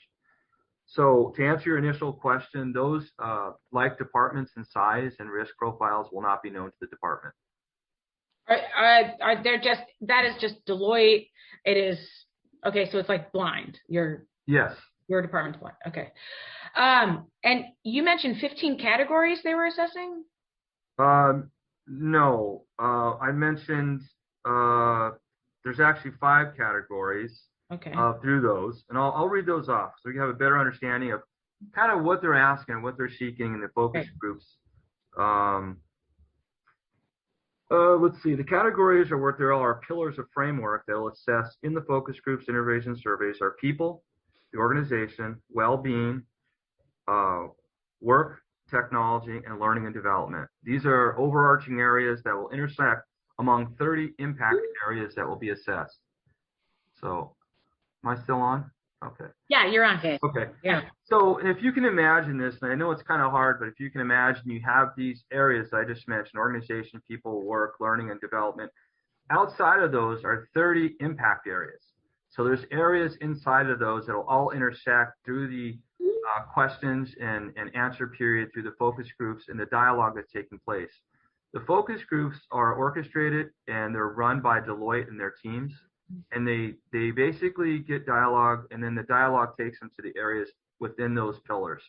The interviews are specific to those pillars as well, and they collect data, recorded data that is then analyzed scientifically through Deloitte. So hopefully that provides a little more information on the analysis piece. Yeah, well, so I want to talk to you about the analysis. I'm not an analyst. I don't know who, subject matter experts, but leave that to, but I do want to make a recommendation because I'm looking at the project management team, and then I want to talk to you about how that was chosen. And that is, I'm a little bit confused about it. There's no black sworn females. Okay, so to answer your question about the project managed team and how it's sworn, that team basically consists of all stakeholders groups that have been involved from the very beginning through the RFP process and the selection of Deloitte as the bidding process.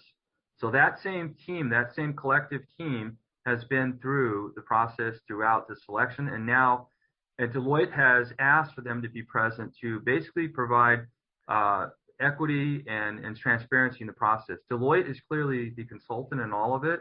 They're only providing some input, like they may have a question on something on a document, but not in the actual analysis that's all Deloitte's team. So you don't have any sworn black females on the management team? So when I put that chart together, that was on September 3rd. In the subsequent meetings, there's been additional people that have been added to the meeting, and these are all selected by stakeholder groups. These were not directed by the department or the mayor's office we put in there. These were all representatives from all the stakeholder groups as I've written in the report. Okay, so you have 4 sworn women and 8 sworn men, correct? Okay. And I may, let's see, because. But I'm concerned because. Yeah, and I don't have any. There is a mistake there, and I apologize for that. Okay. There is African American females on that committee, on that subcommittee. That are sworn? Yes. Okay. Do you know how many? I'd have to see. Again, this this was put together in the initial meetings, and there are subsequent people that have been added by the stakeholders along the way. Even up to the last meeting, this is a bi-weekly meeting where the stakeholders all meet with Deloitte and the Mayor's Office of Public Safety, and they have a dialogue as they're transitioning through the assessment. So Commissioner Jimmy Woods Gray, you're in this group, correct? Right. Okay, and you're meeting every 2 weeks with them? Yes. Okay, excellent. We meet every 2 weeks. So we just had a meeting. Oh, good. Can we get so for the next meeting, if you could just update this with the correct, because look, we know that representation matters, right? And people that, I have spoken with, certainly Black women on the department, experience, these cultural issues, sexism, racism at the same time. It's intersectional, it's acute. So some yes, some no, right? I mean, but Kathy Grigsby, firefighter Grigsby, she's, white female. I just want to make sure that we get the representation that's, critical to make sure that we get a full analysis and a full picture of what the actual issues are, and people at the table, because making sure that you have a seat at the table is really important. So if I can interrupt you, I apologize. So this committee that is in this is the actual assessment is for every member, both sworn and civilian, of the entire organization. Right. The analysis is done on every single member of the organization, both sworn and civilian, of all ethnicities and genders. This group here is made up of the initial committee that was part of the work group committee moving forward in the selection of Deloitte. They've been together throughout as Deloitte has taken the project on. I don't select the members that sit on that committee. What I will do is the next meeting is to poll that and update the data. Right. So we select it more accurate.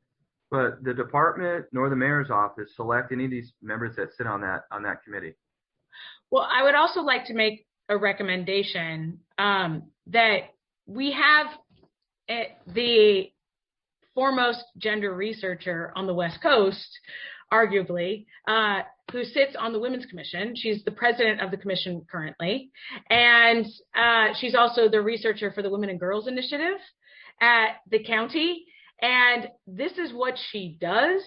I would recommend that she join the group. I think it's important to make sure that we have a subject matter expert at the table.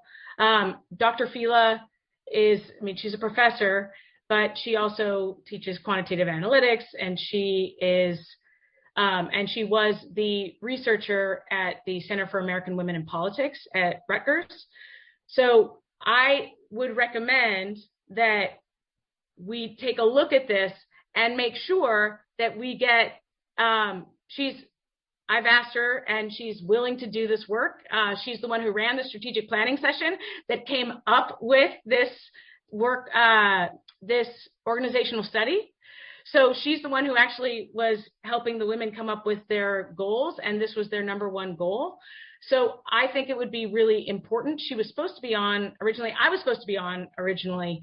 And I'm glad Commissioner Woods Gray is on as well, because we also need to make sure we have women of color at the table, specifically Black women there. So I want to make sure that we are using all the tools that we have available. And so I'm just going to put that out there, that I would recommend that Dr. Fila be added to this work group. Can I be heard? So I think yes, I had a question about who's doing the analysis. It's not our members, correct? It's not our members who are assigned to work on this, or the commissioners. I mean, I think that we went through an extensive process in order to get buy-in from everybody in the department, including UFLAC, including everybody, that this is something that could happen and that we can trust. by going through this extensive RFP process, which is what the city charter provides. It also provides that commissioners can't be involved in selecting, their friends to come in and get contracts from the department. She's not going to get paid. She's the commission president. In any event, but I think it's really important for the stakeholder groups to chime in, because we want this to work. We want everybody in the department to buy into this and to believe that this is an impartial third party and not Delia Ibarra and Delia Ibarra's friends who are writing a report on, because all of us come in here with all our preconceived biases. We've all made public statements. We've made public statements to the LA Times about what we think about whether or not there is a hostile work environment in the LAFD. If you go on the record and you say, I believe there's a hostile work environment at LAFD, and I want my best friend to come in and write a report on LAFD, there's going to be a lack of confidence as to what the work product is going to be. We want there to be confidence in it. So excuse me, Commissioner Chief, you can take that recommendation. You're just listening, taking information away, not making any decisions of any kind. Am I correct? Yes, ma'am. So we don't need to really have a discussion about that. No. Because you are taking information away from this commission meeting, and you will do with it whatever you please. I mean, Madam President, there are a lot of ways of handling the information. Okay. Madam President. Chief Terrazas. Yeah, on this issue, I just want to remind the commission that this project is being run out of the mayor's office, so we really can't make a commitment to the composition or take action on a recommendation. I think that request should go to the mayor's office, and it will be their decision. Right. That's right.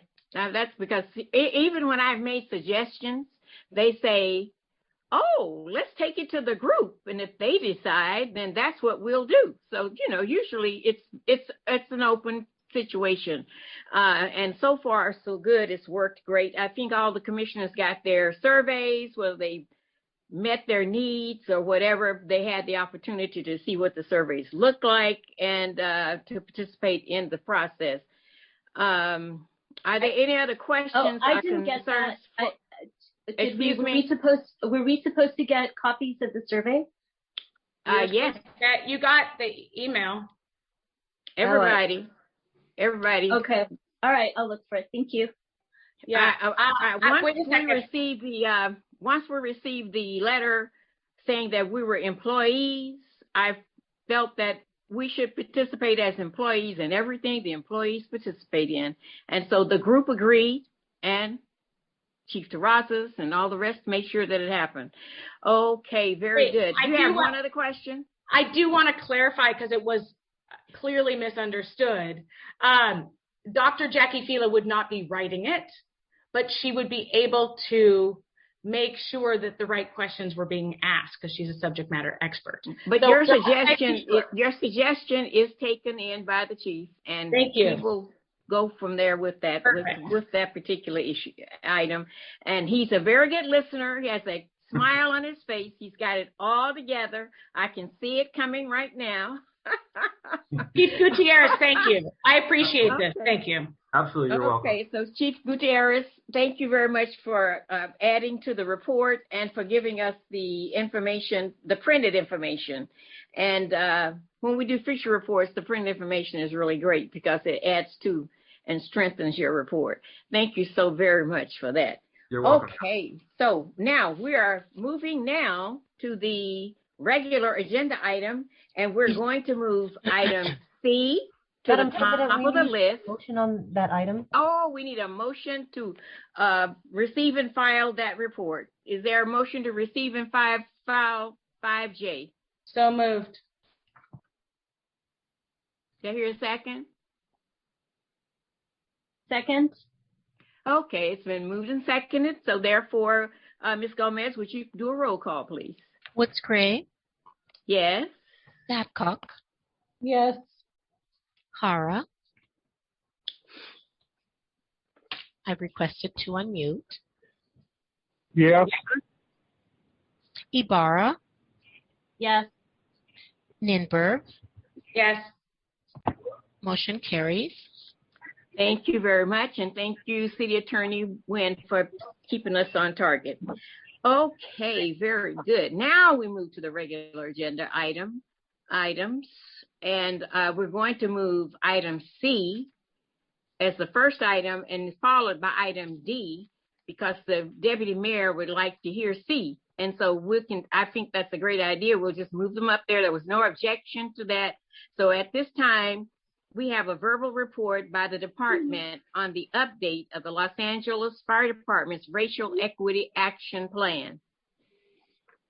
Okay, well, once again, hello, Madam President. Oh, we have you again. Very good. Yes. Such a pleasant face. Thank you. So, as directed by the Board of Fire Commissioners, the LAFD is providing a verbal update relative to the information specific to the LAFD Racial Equity Action Plan. In accordance with the City of Los Angeles Racial Equity Vision to end systemic, institutional, and structural racism in the City of Los Angeles, the LAFD has established a Racial Equity Action Plan, which at its core is to ensure racial equity by focusing on providing equitable opportunities and access for people of all races. The City of Los Angeles identified, 3 initial areas of focus or missions to realize our racial equity vision. Number 1, which is city workforce. Number 2, city operations. And number 3, city services. Transparency and accountability and the ability to measure outcomes are critical for this action plan success. For this reason, we have measured our racial equity action plan's progress. So I'd like to just give a quick overview. This goes back 6 months ago when we first introduced it. I'd first like to acknowledge all the previous work that was done on this, involving all stakeholders, department administration, and of course, my previous person I replaced, Chief Rideout, which they've all done a very good job in moving this forward. And so we're continuing to transition and make updates along the way. So overview. With the plan, we've developed missions, objectives, and 15 goals. The missions are: ensure an equitable workforce, which the objective is to ensure that the city hires and retains an equitable workforce.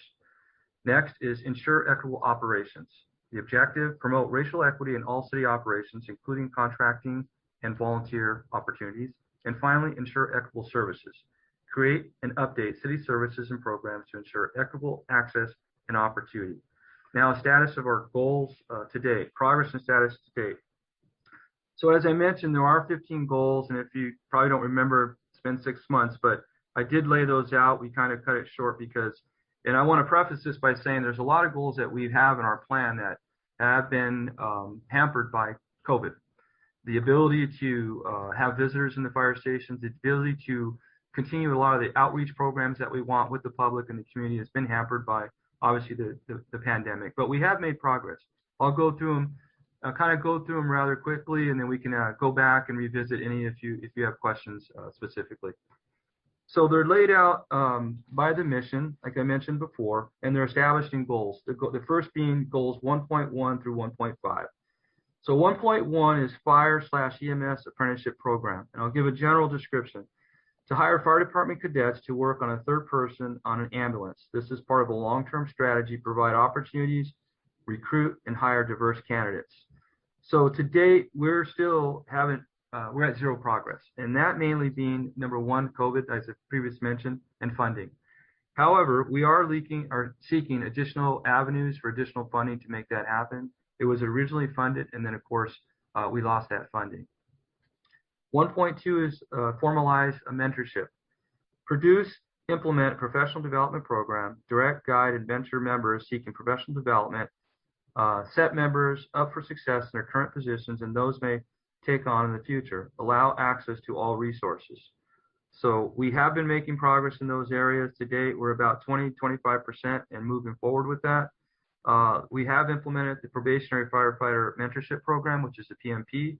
We've just completed our first BC mentorship program, which just ended as the current list about a month and a half ago. And then we're currently looking at some reorganization within our quality assurance to put it in actual mentorship program for members beyond probation. 1.3, produce and update performance review. This is to align LAFD vision, mission, and core values. The purpose is to standardize performance reviews to ensure consistency in the rating and evaluating members.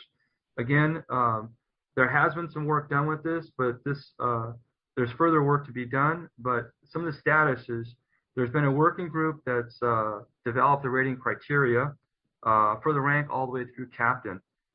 Beta electronic form is reviewed and being tested for the captain rank. And the next steps would be to run it through the administration and, of course, provide UFLAC along the way as we progress through that. And that's the actual evaluation process. 1.4 is LAFD staff diversity in all sworn and civilian ranks, positions, a long-term strategy. Again, this is ongoing. We currently do provide reports on all the demographics, including sworn and civilian hiring force data, which is tracked, promotional transfers, which is tracked, annual report on the training academy retention rates, including training academy staff and diversity annual reports. So this is ongoing. It's a reoccurring report to commission, including our diversity report. We're still, this is a continuance effort in light of, even before the Racial Equity Action Plan, was to develop a workforce that's reflective of the workforce of the city of Los Angeles. And then 1.5, hiring background checks. Diversity in employees that perform background checks on future LAFD sworn. We have made progress in this. I personally have been involved in this. We're at about 15%. We've been working with the LA Personnel Department, excuse me, to assist them in hiring new background investigators to ensure diversity in our process, our background process. We've also been exploring opportunities and opened up dialogue with Personnel Department to offer LAFD sworn members to assist firefighter candidates in the background process. So this is so we would be able to assist them in using our own members to assist them in some of the other ancillary duties which provide not only diversity, but also may help them in their process, ensuring that we can move new hires through the hiring process. We get into mission 2, which is equitable operations. These are goals 2.1 through 2.5. Implement organizational study. We just discussed that a few minutes ago. We have initiated that. Deloitte being the consultant, which began our kickoff on August 2nd. We're about, I would say, 25% into this now. We, like I mentioned previously, just completed the all-member survey. Next is the interviews and focus groups, and then is their analysis piece. And of course, their timeline is providing a roadmap and also actual items and recommendations to the department December of this year. So December 1. However, there may be some slight delays with that. 2.2 is department culture training, staff capacity build, core competencies, positive work environment, and leadership training. This is institutionalized equity and inclusion and embodied throughout all the department values and proficiencies. Build and maintain a culture of competency around issue of race and equity. Build awareness of the consequences and impacts of individual actions, decisions in relation to LAFD community. So again, we're about 20% continue to move on. 20% continue to move on this. Some of the things that are relevant metrics and some of the things that are actionable on this is inclusion, equity added to our mission, value, principles, and vision statements. An equity and inclusion statement adopted, distributed, and posted. Equity and inclusion materials imported to program systems. Consider probationary firefighter work environment surveys as well. So this, I know, is another report back as a survey piece. So some of the things that are currently been done as of date. All recruitment and hiring information contain diversity statements. We're examining all internal and external recruitment and promotional materials to include an equity and inclusion statement on that as well. We're in the process of doing that.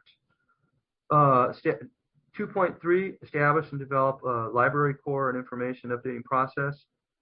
This is establish a cycle of LFD library updates, prioritize and implement changes, and add language that leads to more equitable outcomes and results, and revised through an equity and inclusion diverse lens. So we're about 10% in doing that, and that was mainly going to impact our professional development program. The planning section has already established a custodian on the library process and updates, and which are looking at LAFD policy procedures that need review and prioritization. Planning, along with training division, are working to establish a program to assign all parts of the library to a civic owner. And why this is important is because, as we know, access is everything, and more importantly is transparency and consistency of the library is such that it affects everything we do, from the promotability that we gave an award to the WP, our members seeking a promotion, to all members seeking upper mobility. So that's one of the things we continue to work on. We're about 10% there, and we continue to work on that. 2.4, Fire Commission meeting agenda. We said every 6 months, and here we are. So I haven't put a percentage on that. I'll leave that to you, Commissioner, but we're on our second meeting going over this. So I would say we are making progress on that, and we've continued to report back. And then finally, I'll go to the third mission and the goals associated with that. This was Mission Equitable Services, and this is to create a city services and programs to ensure equitable access and opportunity. Goal 3.1 is the fire station adopt an education program. This is adoption of a local organization in each station or battalion that strengthens public outreach. Because of COVID, this has clearly been hampered, because our ability to bring visitors in light of COVID and actually perform more outreach has been impacted. Volunteer program 3.2, Crew 3, modify and expand current Crew 3 volunteer program to partner and provide stipends. Even though COVID has hampered some of this ability, we are currently looking at avenues or ways to provide stipends to our Crew 3 members and Crew 3 outreach, which we continue to do. But again, COVID-19 has hampered some of those opportunities. 3.3, which is our Community Emergency Response Team CERT volunteer program.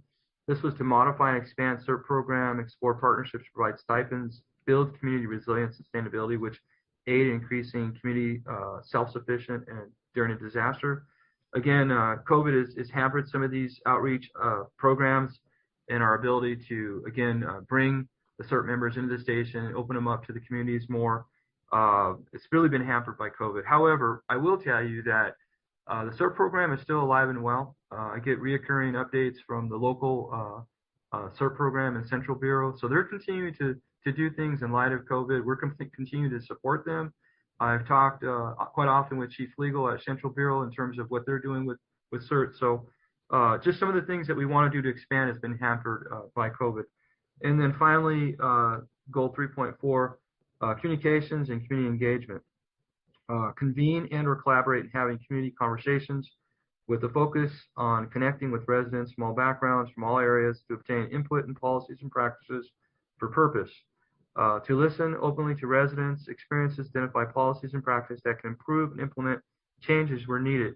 Again, COVID, just because of the restrictions that we have with the community, this has been hampered. But on another note, I can tell you that quite often I do talk to the captains in the field that continue to do what they can for the community and bring them in, and more than anything, provide education specific to our operations and our policies. So that is an update on the goals and where we're at. I know I went rather quickly, but we can have a little more dialogue if there's questions. And then in conclusion, the LAFD continues to support the City of Los Angeles racial equity vision and goals. To that end, the LAFD Racial Equity Action Plan provides the methods and goals for the department to achieve the City of Los Angeles racial equity vision and goals. And I'll take any questions at this time. Okay, commissioners, are there questions for Chief Gutierrez? Yeah, that was a lot. I was like, oh, where are we? First I want to say thank you. That is a lot to manage. A couple of things. I know that hiring the background checks it's been certainly there's not a lot of trust there from certain members of the department, and you mentioned okay, so can you go back to that? Yes. The background checks and you said that you get a sworn member to be with you during that time? So just to go back, so goal 1.5 was the LAFD to hire to ensure background investigators come from a diverse background. Mm-hmm. So one of the things that we've done, quite often I meet with personnel department in the hiring process, and we've made that a point with the personnel department, city personnel, in terms of the background investigators. And to that end, in light of COVID, in light of their budgetary retraction, they did lose some background investigators. So in part of that, until they hire up, number one, we did put specifically, we wanted diversity in the ranks of the background investigators. Number two is that in light of some of their inability to perform as many background checks as needed in a timely process because of until they hire up, we are exploring opportunities where we would maybe have even LAFD members assist. Now, I don't know the specifics in terms of what they would be doing to assist, so I don't want to get into too much detail, but we did offer our opportunities for LAFD members that would go and assist them in the background process. In the past, years ago, we did have LAFD specific officers that did get involved in the background checks for personnel departments. So we're kind of revisiting that as well. And I think that will also speed up the timelines in the background piece, but also will more than likely bring the diversity needed in that area as well. Right. Are you working with the Stentorians on that? Yes. Okay, great. Good. I think that was definitely of concern. So that's important. And also, I know the pandemic, we're like 2 years, a year and a half into it. For communities getting their feedback, has the department thought about doing Zoom events? Just, I mean, I've noticed that in the organizations that I run, that we've actually been able to expand our reach just because we get people from areas that wouldn't have otherwise been able to attend our meetings.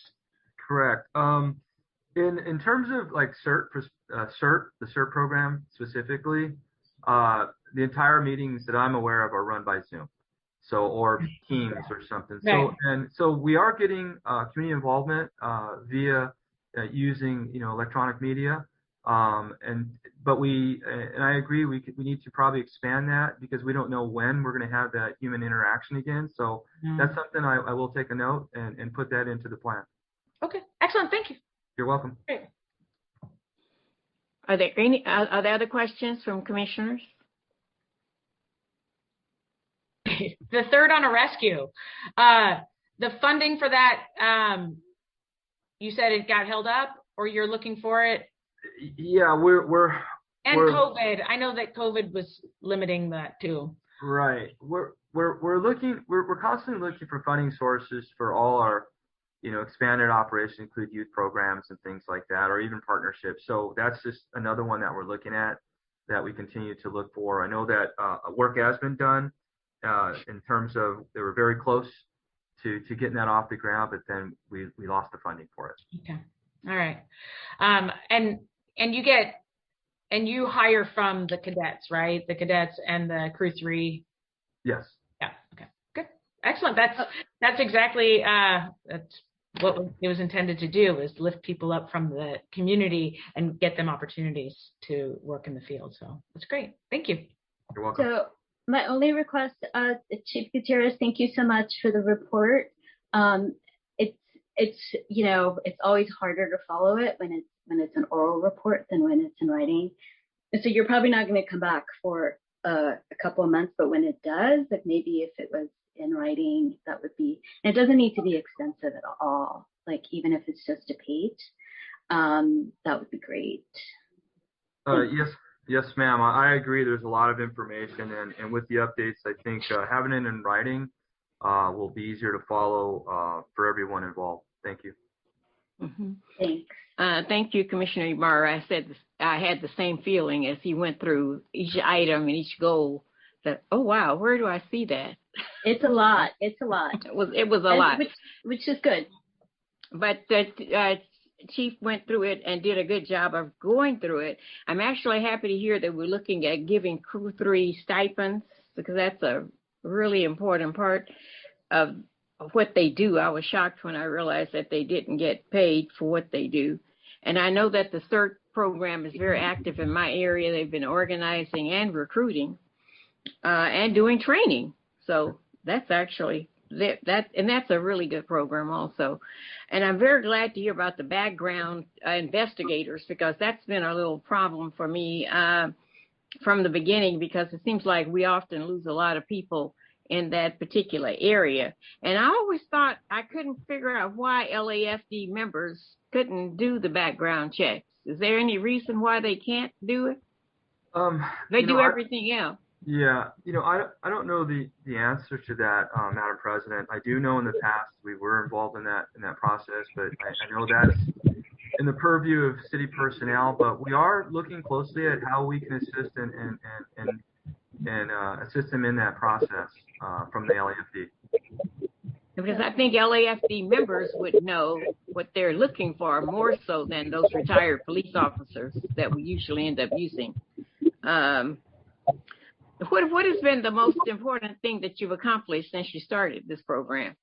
I would say it's all important because it has to. I know, but what is the one thing? Because we can't do it all. We couldn't have done it all by this point. This point. I will tell you, the initiation of the organizational and training assessment, I think is probably the single most important thing, because that is going to be the basis of a lot of things that we get to really ear the ground and hear from both sworn and civilian members of the organization, and how we're doing, what's needed. What are some best practices? What are some tools and resources that we can make the department better in each and every way? Are there any provisions in your plan to provide members with a place to file complaints that are regarding discrimination?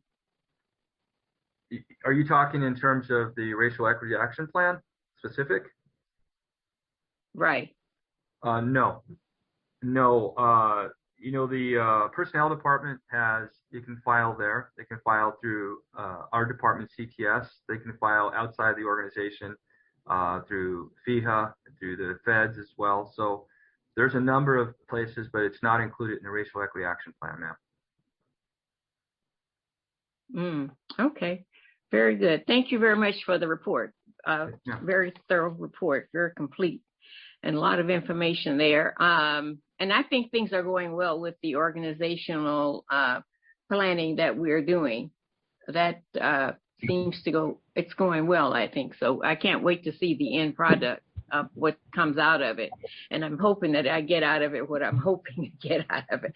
But many of the members have told me that they did participate. So I'm excited that a variety of people did participate. And hopefully we'll get a good report out of this with some actions at the end. Are there any other comments from other commissioners? Dr. Hara? I thought he had Did someone else have it? Dr. Hara? Yeah. Oh, did you have see a question? His hand? I don't see it. Oh, no. Okay. I do have just one request. I agree with Commissioner Barra, and Commissioner Woods agree about the written report, just so we can follow it. Can you also put in there the race and gender of the investigators as well in the next report? Yes, ma'am. Thank you. Thank you. That's all. Mm-hmm. Okay. Are there any other questions from commissioners? Okay, seeing none, then this is a verbal report. We will move on to item 6, to item D, 6D.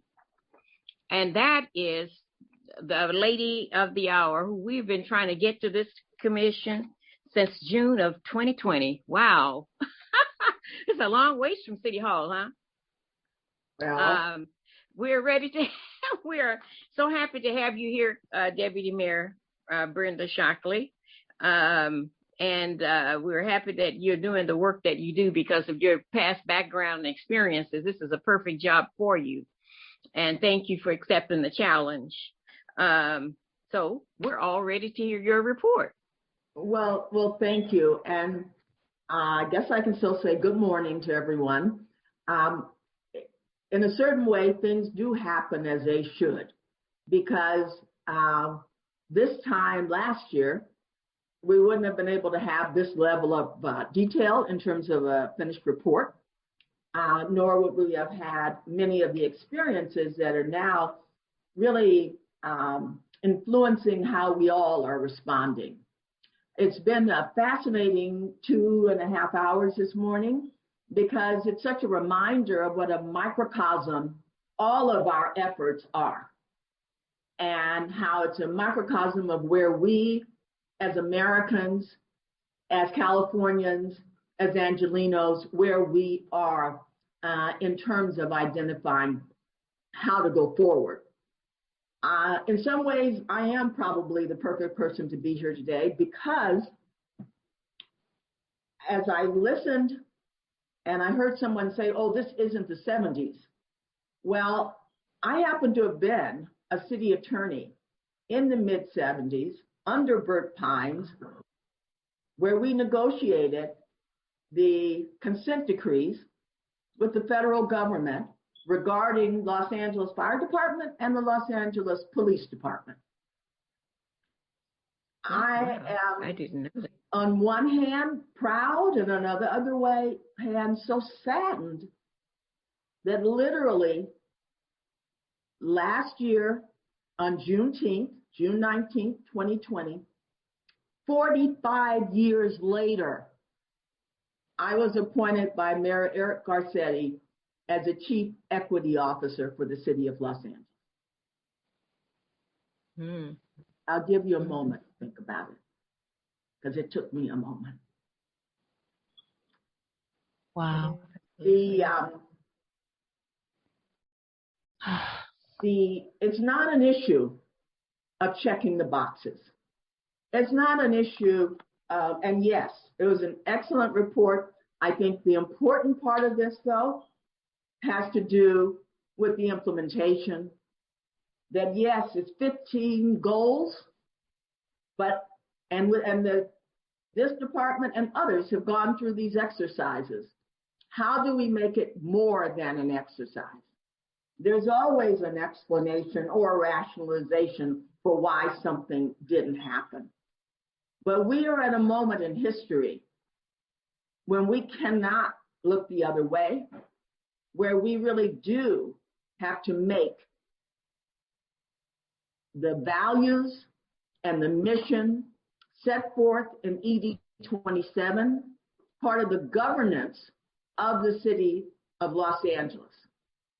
I'm really proud that one of the things I've been able to do with my team in this year, because it started out as an executive directive by an elected official, as we all who have been on various commissions and worked in the city family all these years, you know that it is as good as the person in office at the time.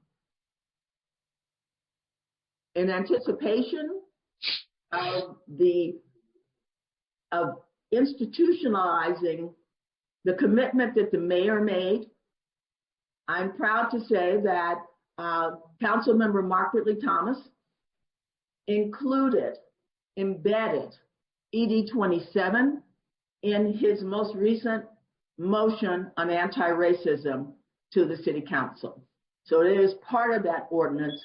It is something that is part of the Garcetti legacy, and it will be a part of governing going forward. So in the words, and if you look at how long the window has been, it's a relief to know that we've at least institutionalized the policy.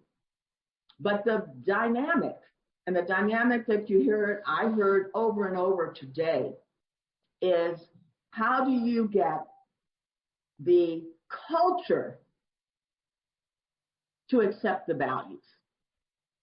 How do you get those who romanticize a better time, a time that intentionally excluded women and intentionally excluded minorities? How do you look back on that with, are we as a culture with a fondness that has to be protected? That cannot be the case. I am, as a lawyer for over 50 years, I am totally dedicated to due process and to full investigations. But at the same time, I am equally committed to accountability. And that's how the mayor, when this ED 27 was drafted, it is part, it's not separate from training. It has to be part of training. It's not separate from inclusion. You don't get the pot of people and then go back and see if they fit the slots. That you really, it has to be a part of our values. The training piece that was described is excellent, provided it is given the same weight and the same attention and the same expectations that we have of how high you can pull or not pull a ladder. Chief Terrazas, I know, has made this commitment because the mayor required this commitment of every general manager.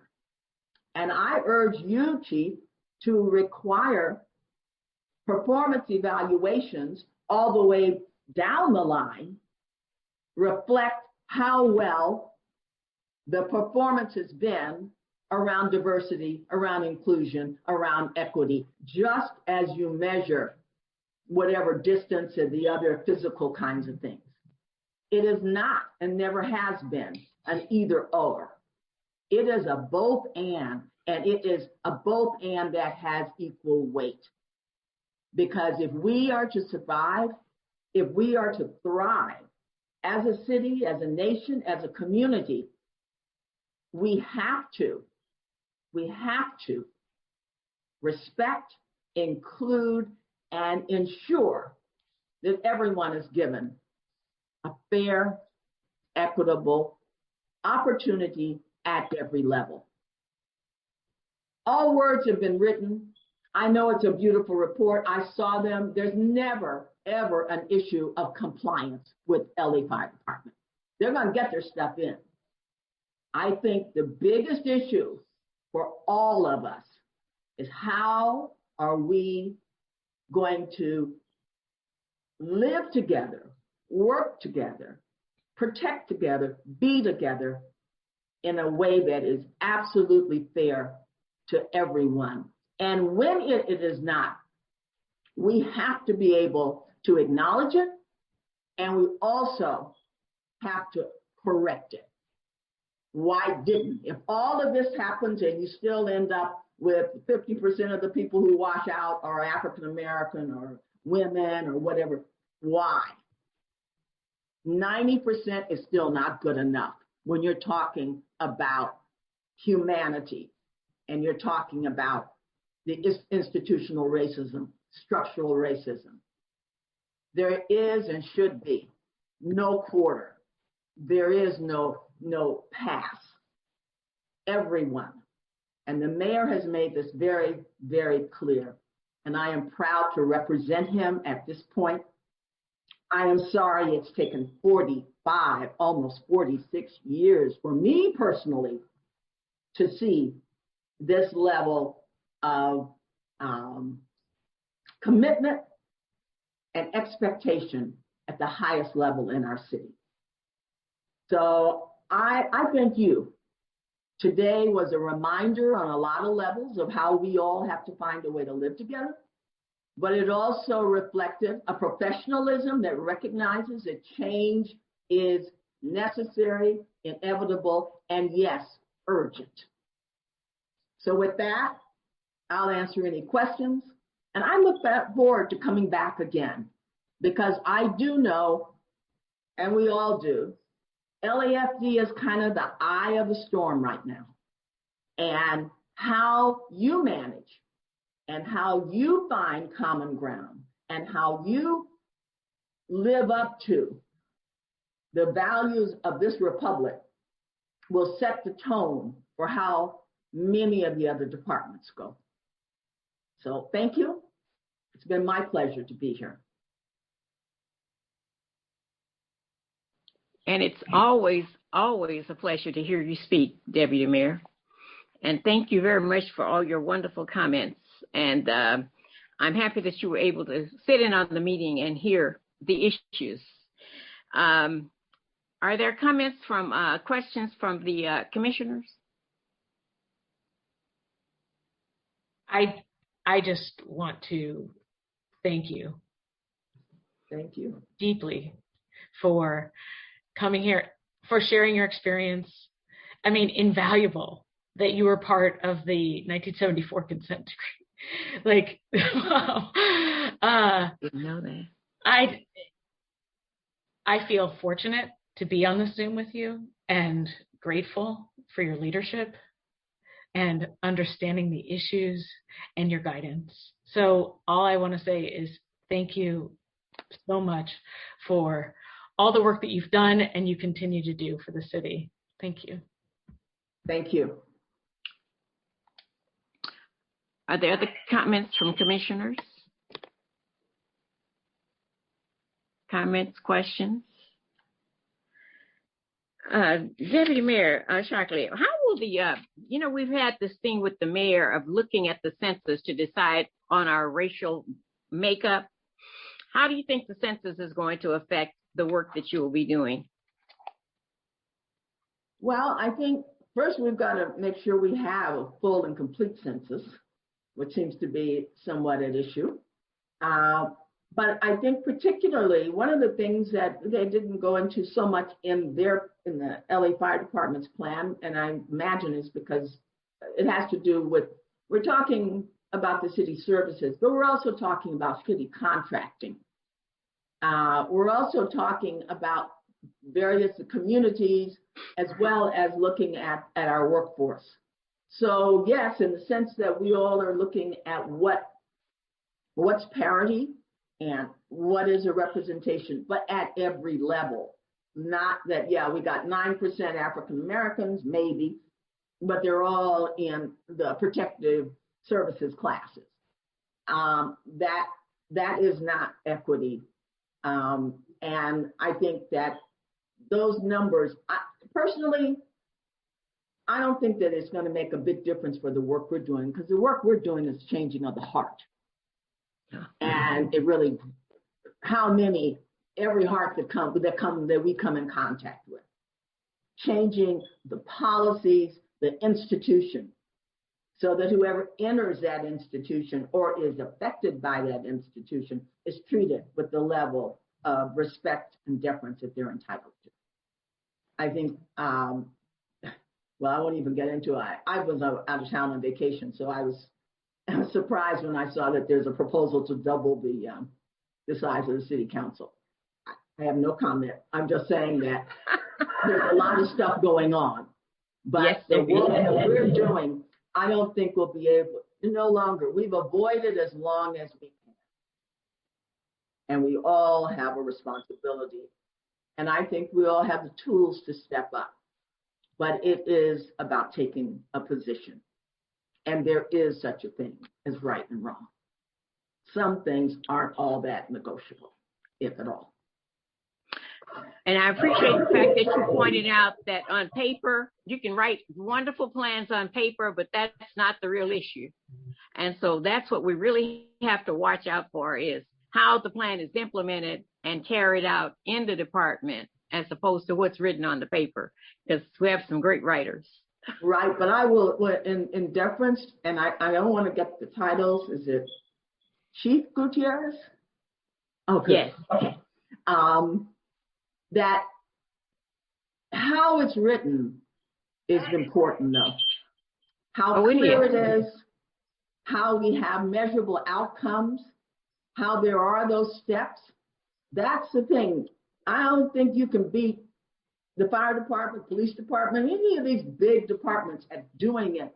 But when you're clear about it, and when the behavior in the department reinforces what's in the plan, that's when the message comes through. When it is as important how you treat others, what's going on with the promotions and the recruitment and the disciplinary actions and the background checks and all of the things that impact a person, in terms of their employment or interaction with the city and the fire department in specific, that when you have that tracking, you've got the written word, but you've got the human behavior, that's when we're able to make the kind of change that is just has to happen. And that we're all looking forward to. I have a question. Someone wants to make a comment? Oh, Commissioner Ibarra. Yeah, so my question is about Latino underrepresentation in the department. They're the most underrepresented group at LAFD, 50% of the city, less than a third of the department. So do you have any thoughts about that? And also, do you have any thoughts about Latino representation in city leadership in general and city employment data and so forth? And what are plans for equity with regards to Latino? Well, as up until 5 years ago, when I still am, but I'm at the city now, as a civil rights attorney, I respect the numbers. I respect parity. Parity and equity are not the same, but they inform one another. And yes, when you look at across the board, and that's why I said, when we did all of the departments, when they did their plans, the first thing we did was a top sheet that I assume you've seen that goes into, and a pie chart of where everybody is in terms of racial and ethnicity in the department. That when you look at each category or position or groups of positions, you see where there is overrepresentation and there's underrepresentation, and how you have to have specific goals, which is why I respect 1.5 and 1.5.2. All of that goes into being as specific as possible to make sure that there is that equity at every level.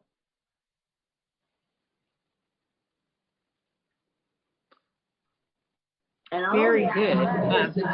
Is there someone else? I'm sorry. Go ahead. I was just asking. I'm sorry. I didn't want to interrupt you. Were you completed? Were you finished? Yeah, assuming this answered the commissioner's question. Oh, okay. Commissioner Ibarra, does that answer your question? Oh, thank you. Yes.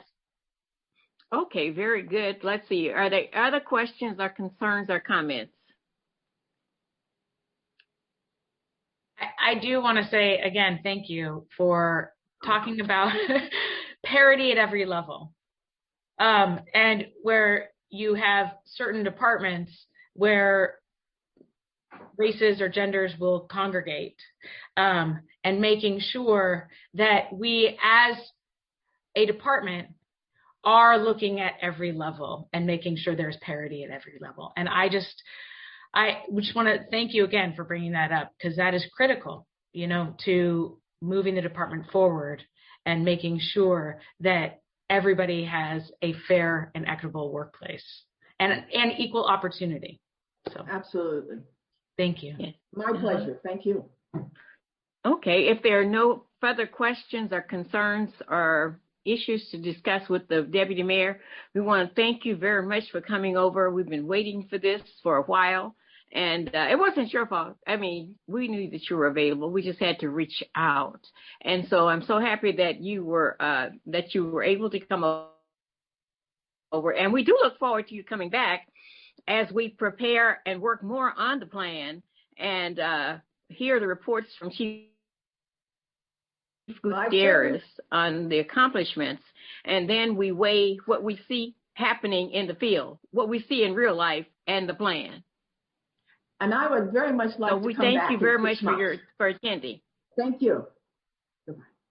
Oh, and 6, very good. That's when our next report is. I would like to follow him. They're doing the work, and I don't want to discount that at all. It really is now interpretation and how do we keep moving. So I'd love to be on the same schedule as Chief Gutierrez.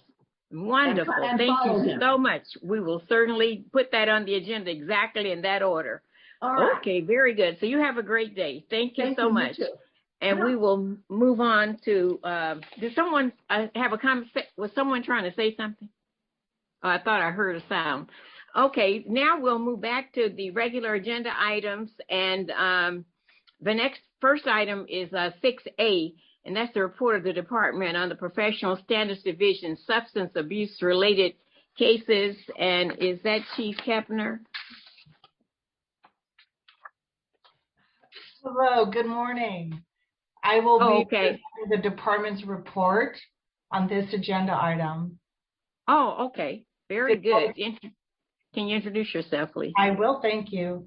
Good morning, Madam President Woods-Gray, Vice President Hara, Commissioners, Fire Chief Terrazas, and City Attorney. My name is Cynthia Hernandez, and I'm the Chief Special Investigator for the Professional Standards Division. I will be reporting on the response to your request to provide Professional Standards Division data on all substance-related complaints, which includes all drug and alcohol-related cases. The report includes data from the last 10 years, beginning July 1, 2011 through July 1, 2021. Firstly, in order to capture this data, we ran several different searches within the complaint tracking system, which we fondly refer to as CTS, to capture drug and alcohol-related cases for the last 10-year period. These searches included off-duty misconduct, on-duty misconduct, driving infractions, and criminal misconduct. Once the cases were identified, we had looked up each subject member individually and, excuse me, in the human capital application to identify their gender and ethnicity. Additionally, PSD examined the resolution of each case and determined whether the conduct occurred on duty or off duty. As our report indicates, the 10-year data includes 95 cases broken down to the following 4 categories. 1, gender. 2nd, ethnicity. 3rd, resolution. And the 4th criteria or category we looked at was on-duty or off-duty incidents. Of the 95 cases that we identified, there were 5 female subjects and 90 male subjects. Now I'd like to give you the breakdown of the subjects by ethnicity. So first, of the 95 cases we identified 44 Caucasians, which represented 46%. Of the 95 cases we identified, Hispanics comprised 41 cases, Blacks comprised 8 cases, which is 9%, and Filipino was 1%, and also American Indian comprised 1, which is 1% of the 95%, or the 95 cases that we identified.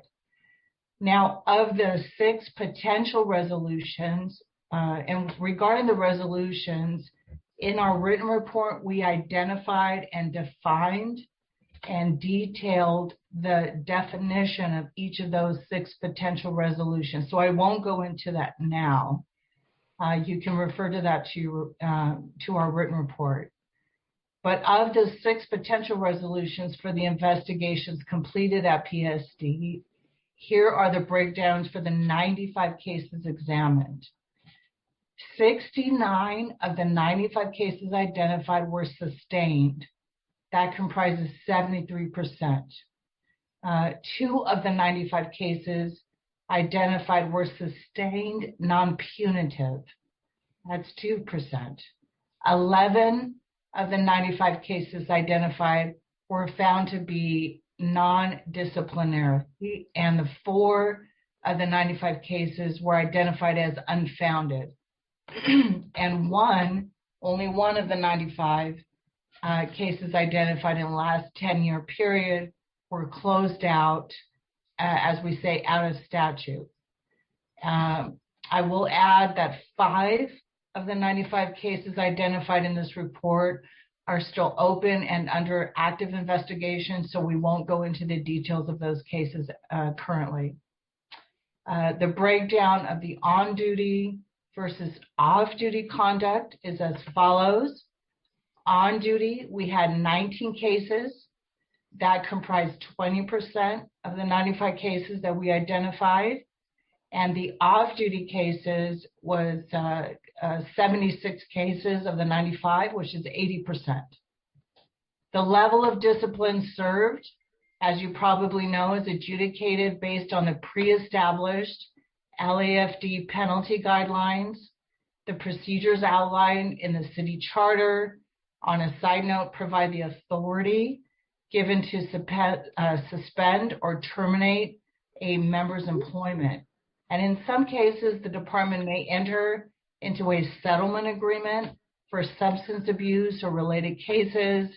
And when a member has multiple substance abuse cases or incidents, and with the concurrence of both parties, and when I say both parties, I mean the member, him or herself, and the department. So concurrence with both parties, the agreement serves as a last chance contract, and the member is held accountable to hold the requirements of that contract. If a preponderance of evidence exists, now we're talking now the settlement agreement is executed. If a preponderance of evidence exists that a breach of the contract occurred, the department will consult with the city attorney's office to determine whether or not the offense or the breach is terminable. If the termination of employment is recommended action, the department will convene a board of rights as required by the charter, and on occasion, members have decided to resign their position prior to the hearing, and I'll add that it's even prior to selecting a board of rights, the chiefs that sit on the board of rights. PSD, I will add that PSD works very closely with law enforcement agencies with regarding criminal elements of an incident, and once we identify it, we often receive complaints of criminal conduct directly from the arresting law enforcement agencies. However, I should note that in instances where PSD is made aware of an act involving criminal conduct prior to a law enforcement agency's knowledge, we immediately and diligently refer those cases to the jurisdictional law enforcement agency. Another agency, apart from the law enforcement agencies, that PSD works collaboratively with upon notification of alcohol or drug-related complaints is the Department of Health Services. PSD refers alcohol, drug-related complaints to DHS, and I will note specifically the complaints of on-duty misconduct, of complaints with criminal components, if mandated. These cases are referred to DHS as they may affect the member's paramedic or emergency medical technician licenses. Alcohol and related driving infractions will also be investigated independently of the department and independently investigated by the Department of Motor Vehicles for potential suspensions or revocation of a member's driver's license. In conclusion, the Professional Standards Division conducts a thorough investigation into all alcohol and drug-related complaints. When appropriate criteria are met, alternative forms of discipline are utilized to modify the behavior, and we do that in cases that eventually conclude with the settlement agreements between the member and the department. And at this point, this concludes my report. And I thank you for your time, and I will now take any and all questions that you have regarding this report, including but not limited to PSD's mission regarding complaints. Okay, commissioners, thank you very much, Ms. Hernandez, right? Yes. For the report. Commissioners, do you have questions or comments on the report? Okay, Commissioner Barr. So thank you for the report. I asked that this be prepared mostly because there's been a lot of coverage about how the department deals with issues of drug abuse and substance abuse, alcohol abuse in the department. So I have a lot of questions about this. One is, so 80% of the discipline that we impose around this issue is off duty. So how do we find out that misconduct involving alcohol, involving substance abuse or drugs occurred? I'm glad you asked that question. It's a very astute question. So most of the time, law enforcement agencies, the arresting agency, for example, in DUI cases or drunk in public cases, the agency will contact LAFD to notify us about the incident. And at that point, once we're notified, we initiate a complaint and we investigate the incident. Okay. So because part of the allegations is that maybe there's some sort of like discrimination against certain categories. So that would be reflective of kind of just what we have in society, right? Like who's getting stopped on a DUI is not something that LAFD has control over. It's not, we're not directing that our members be stopped on a DUI. It's just basically whatever the reporting authorities are giving us. Right. I think you made also a very good observation. Any notification, this is apart from DUIs or alcohol-related incidents, in any general incident that involves criminal and investigations, this means not even an arrest. If there's an ongoing investigation where one of our members is named as a suspect, not arrested yet, but named as a suspect, we will typically be notified. We have no control over the outside agency's investigation, who they investigate, when they investigate, and why they investigate that case. Do they also let us know if somebody's a witness? Just out of curiosity. Yeah, that's a good question. So typically when we're notified of a criminal investigation or an arrest, we have a criminal liaison in our office that we designate to reach out to the arresting agency or the investigating agency, and we request any and all written documentation, which would include a written police report. And in the police report, very often they don't redact anything, so we do have names of the witnesses and their contact information, and that's included in our admin investigation. Okay, interesting. All right. So then looking on duty behavior, so that's 20%. And do you have a breakdown of how that works out? I kind of did a little rough one, but and I can run it by you, but I just want to make sure that my numbers are correct. Yeah, I'd be interested in finding out what your breakdown. Yeah, because I just did like a little like what the on duty is, and so I had so for the last 10 years we have 3 African Americans, 5 Hispanics, 10 whites, and 1 Filipino for on duty. Is that correct? Okay. That is correct. So I wanted to make sure that I didn't miss that. Right. And they sort of vary in sort of in how they occur. There's no distinct patterns. I mean, obviously the majority, a pretty overwhelming majority are white people who get subjected.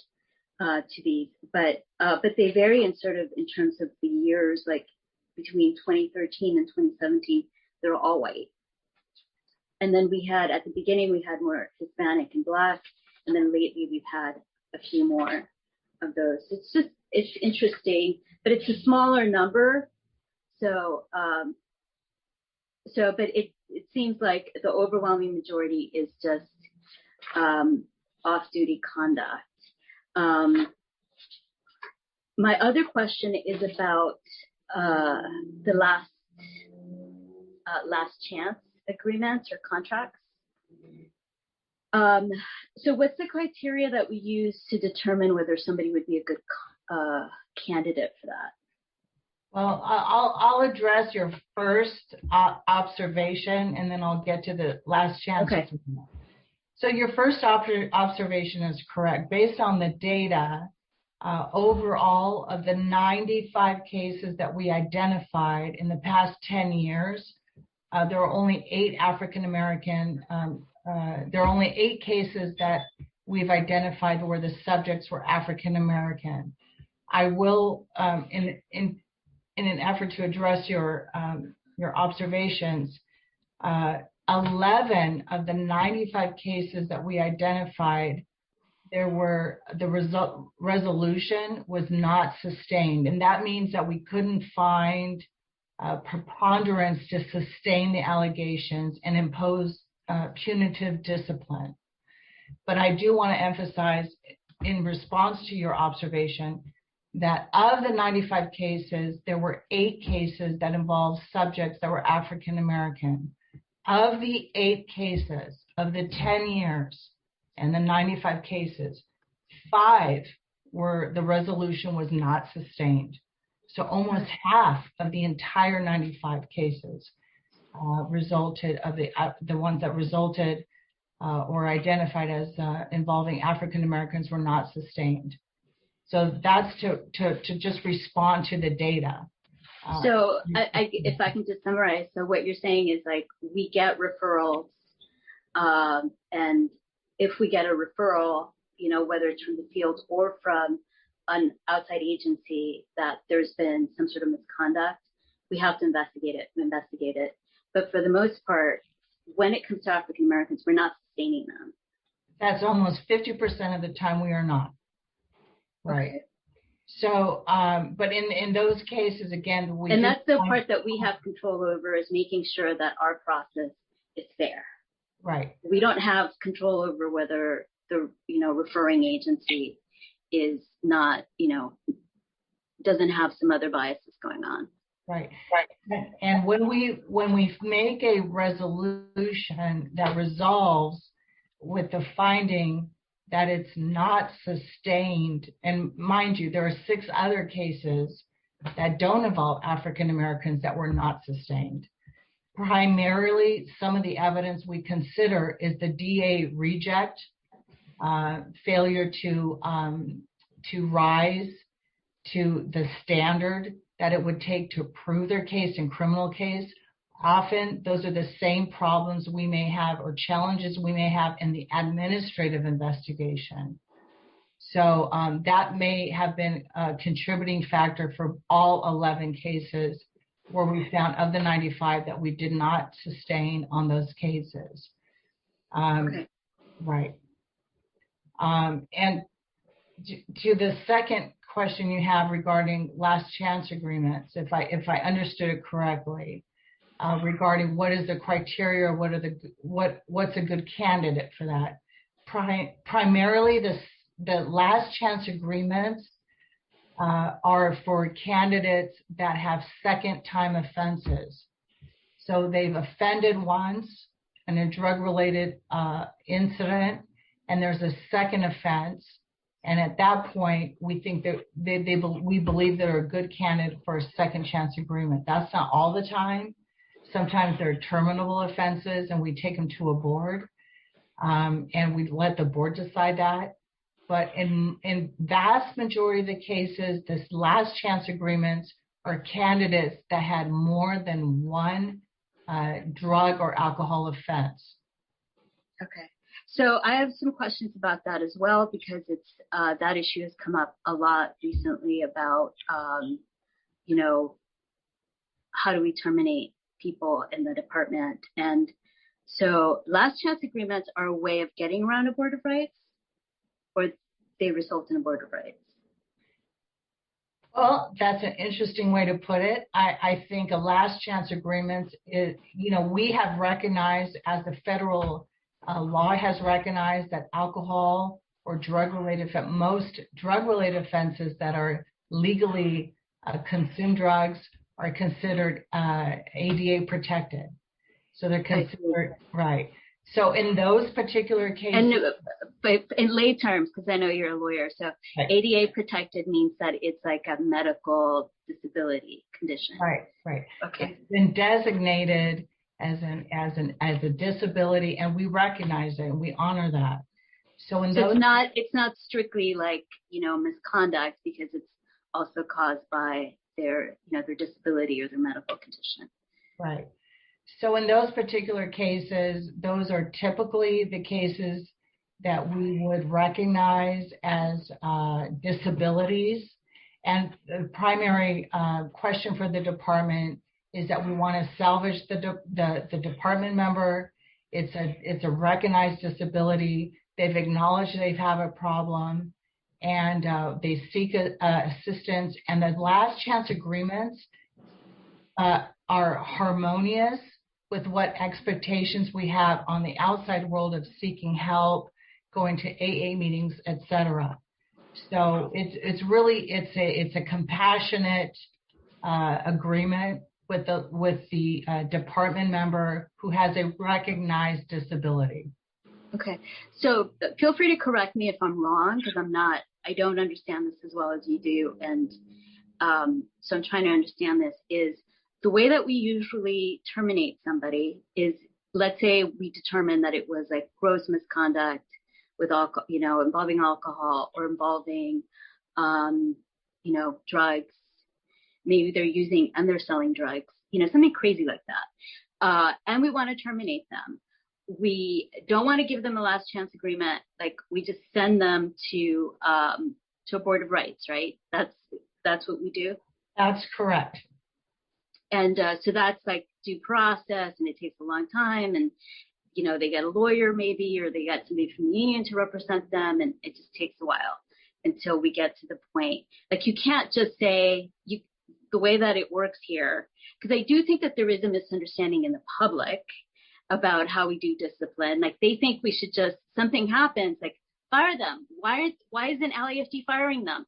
And then I often, and people laugh when I say this, I'm like, people have due process rights. Public employees have due process rights, believe it or not, and teachers do as well. And that's why you have teacher jails, they call them. We don't have firefighter jails, but we do have this really long due process. So in order for you to get to the Board of Rights, like, a lot of stuff needs to happen, right? That's correct. So the fire chief does not have authority to outright terminate a member for any misconduct. What happens is, after the investigative process, there's an adjudicative process. So based on the allegations, it is established by an MOU with UFLAC, the union representative of the members, and the department, of what the scale of discipline will be.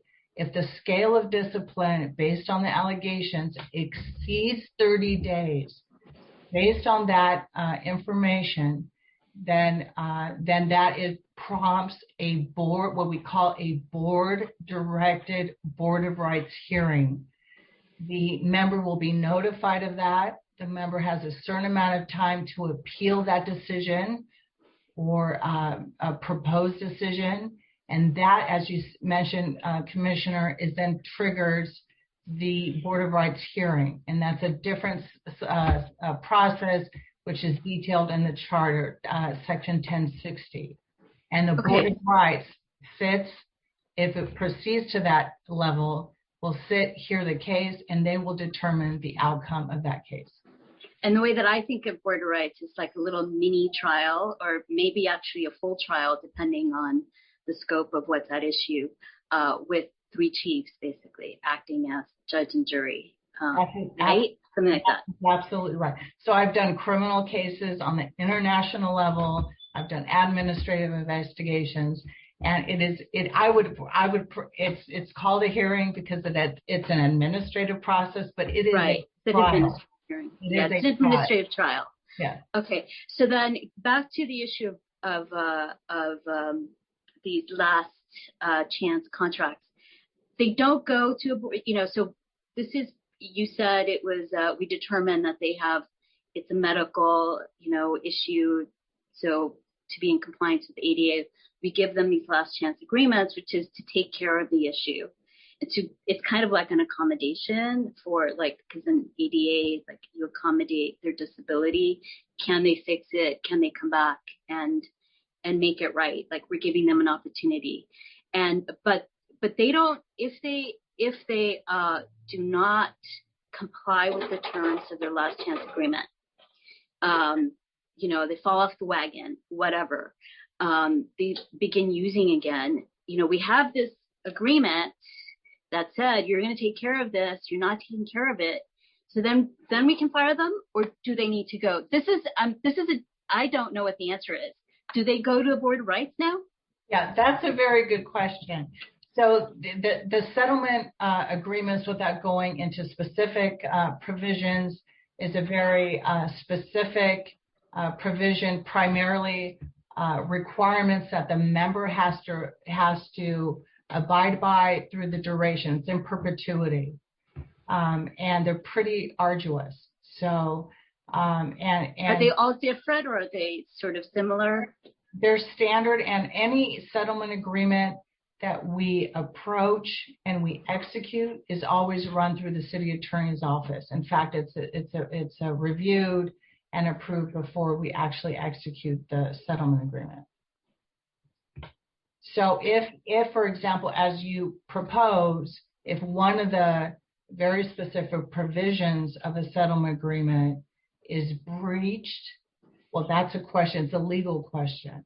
So that is something we propose and present to the city attorney's office in consultation, and then we discuss that. So let's say it is breached. Let's say after you do all of that, there's a breach of the settlement agreement. What's the consequence of that?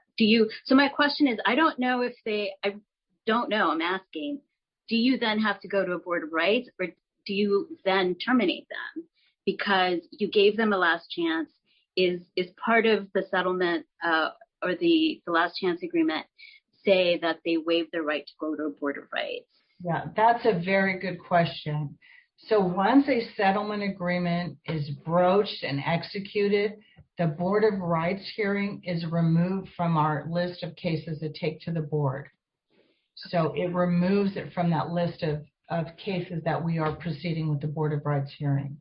So this is I guess what I'm getting at, because I'm trying to understand if this is I think this is the only circumstance that I can think of, if that's the case, where you can get fired without going to Board of Rights if you clearly breach the agreement, but you have to clearly breach it. Right. There's a legal question regarding whether or not an incident or an act breached one of the provisions of the executed settlement agreement. And again, it's provisions that the subject employee has agreed to abide by. It's just one of the provisions or considerations before we consider a settlement agreement is whether or not it's a disability. I want to backtrack a little bit. There's many considerations before we enter into a settlement agreement. That's one of them. But you're right. Once we believe there may be a breach of contract, that's a legal question, and we consult with the city attorney's office before a decision is made. But it is, I do want to preface and emphasize that it's not, we don't have settlement agreements only for alcohol and drug related cases. It's there's a gamut and a variety of cases in which we settle cases that have nothing to do with alcohol related substance abuse. Commissioner Ibarra, Chief Everett here. Just to elaborate on what Cynthia has provided you, to answer your question, in some of the settlement agreements, some of the last chance contracts, there are provisions specific to some cases that may include a resignation letter that is not dated. So if the member were to breach the contract, there would be potentially someone that would end up signing the resignation letter or dating the resignation letter. The department would, after consult with the city attorney, if in fact they breach their contract. In other cases, when they don't have that provision within their settlement agreement, yes, we would have to go to a board of rights. Per charter, that's the only method in which someone's employment. That you can be terminated. Correct. Right. Correct. Right. For anything that you do, even if you're like, you kill somebody or something. That's correct. Okay, so that's what I wasn't clear about. So sometimes you go to the board of rights, sometimes you waive it as part of your settlement agreement or your last chance agreement. Okay, so that's very interesting. And it could be, you can end up with a last chance agreement for other kinds of, for lack of a better word, misconduct that you're engaged in. You might find another reason for it. But today we're only talking about substance abuse. So it pays for the member to understand what they're signing and what they're agreeing to when they make the settlement. I'm sorry, repeat that question, Ron. I said, so it's important that the member understands what they're agreeing to when they make it. If they have the letter signed that they're going to resign, if they have an infraction or whatever, if they don't, they need to know exactly, understand what they're signing for or doing. So then at that point, when they come in there, do they have legal representation with them at the point that they make this agreement?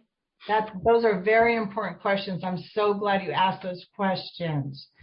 So in order to execute a settlement agreement, the member is provided a copy of it and provided reasonable time to review it with whomever they select to review it with. And once it's executed, the date of the execution is the date in which they are required to adhere to the provisions of that settlement agreement.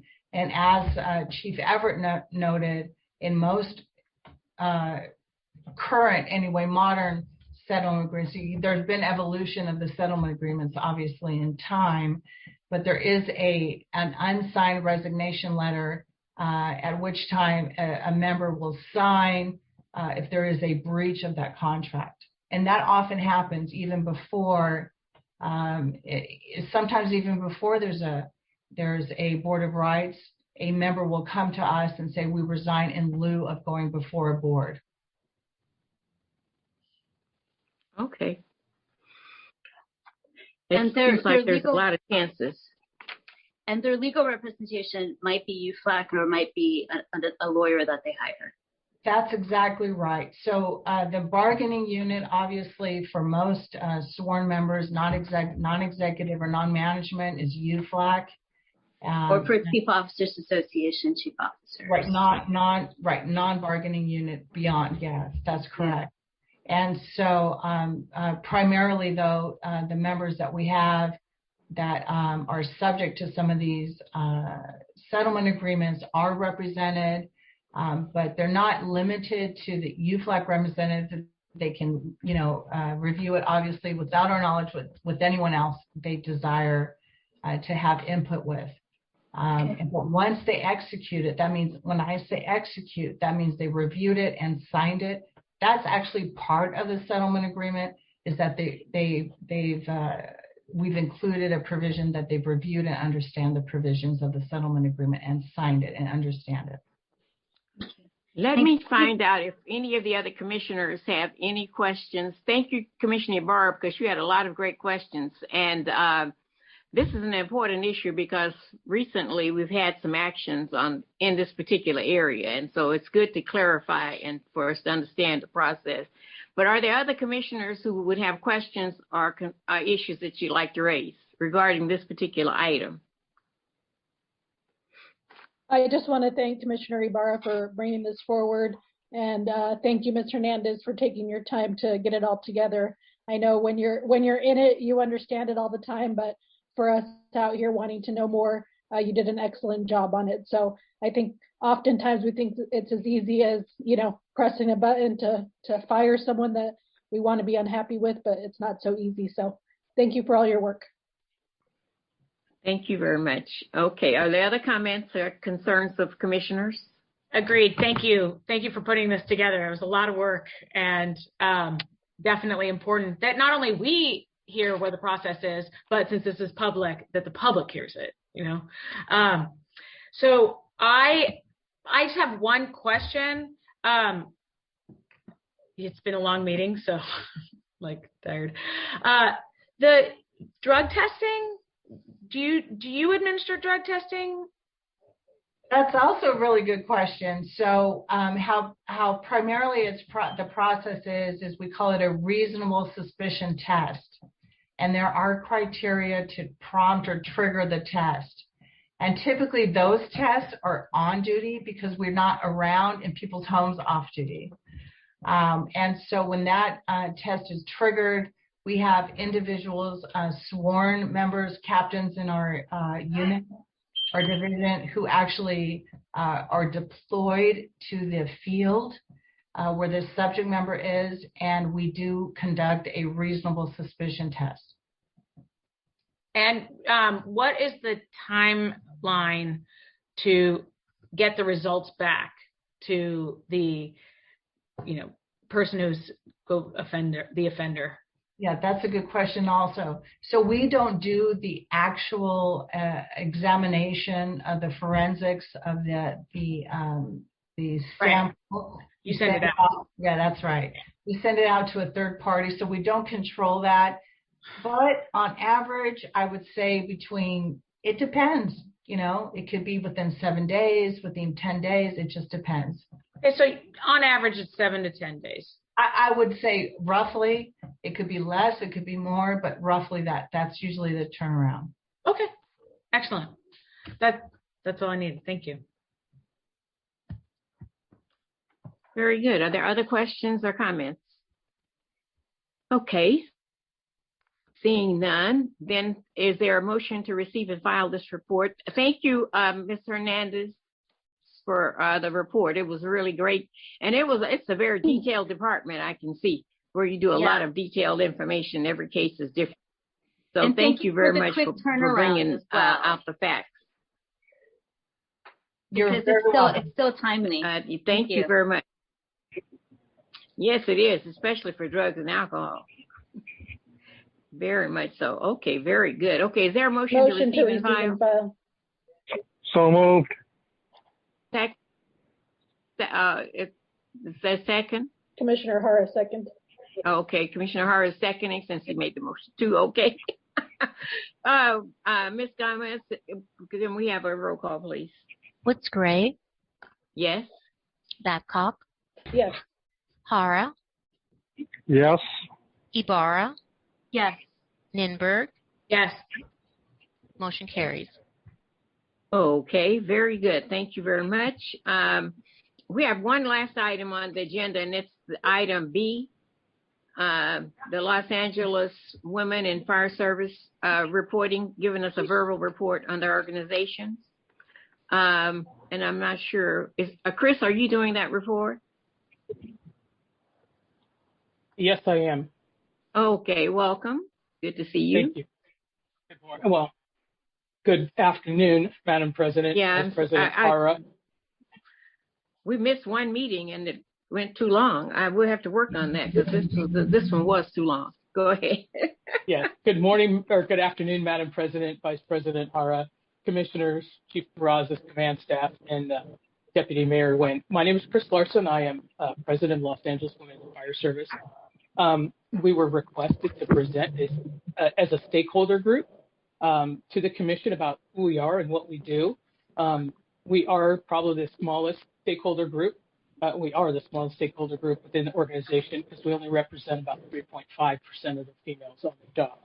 So I have 4 questions that were asked of me, and if you allow me, I will read the questions, read the answers, and then answer any follow-up questions that you guys have.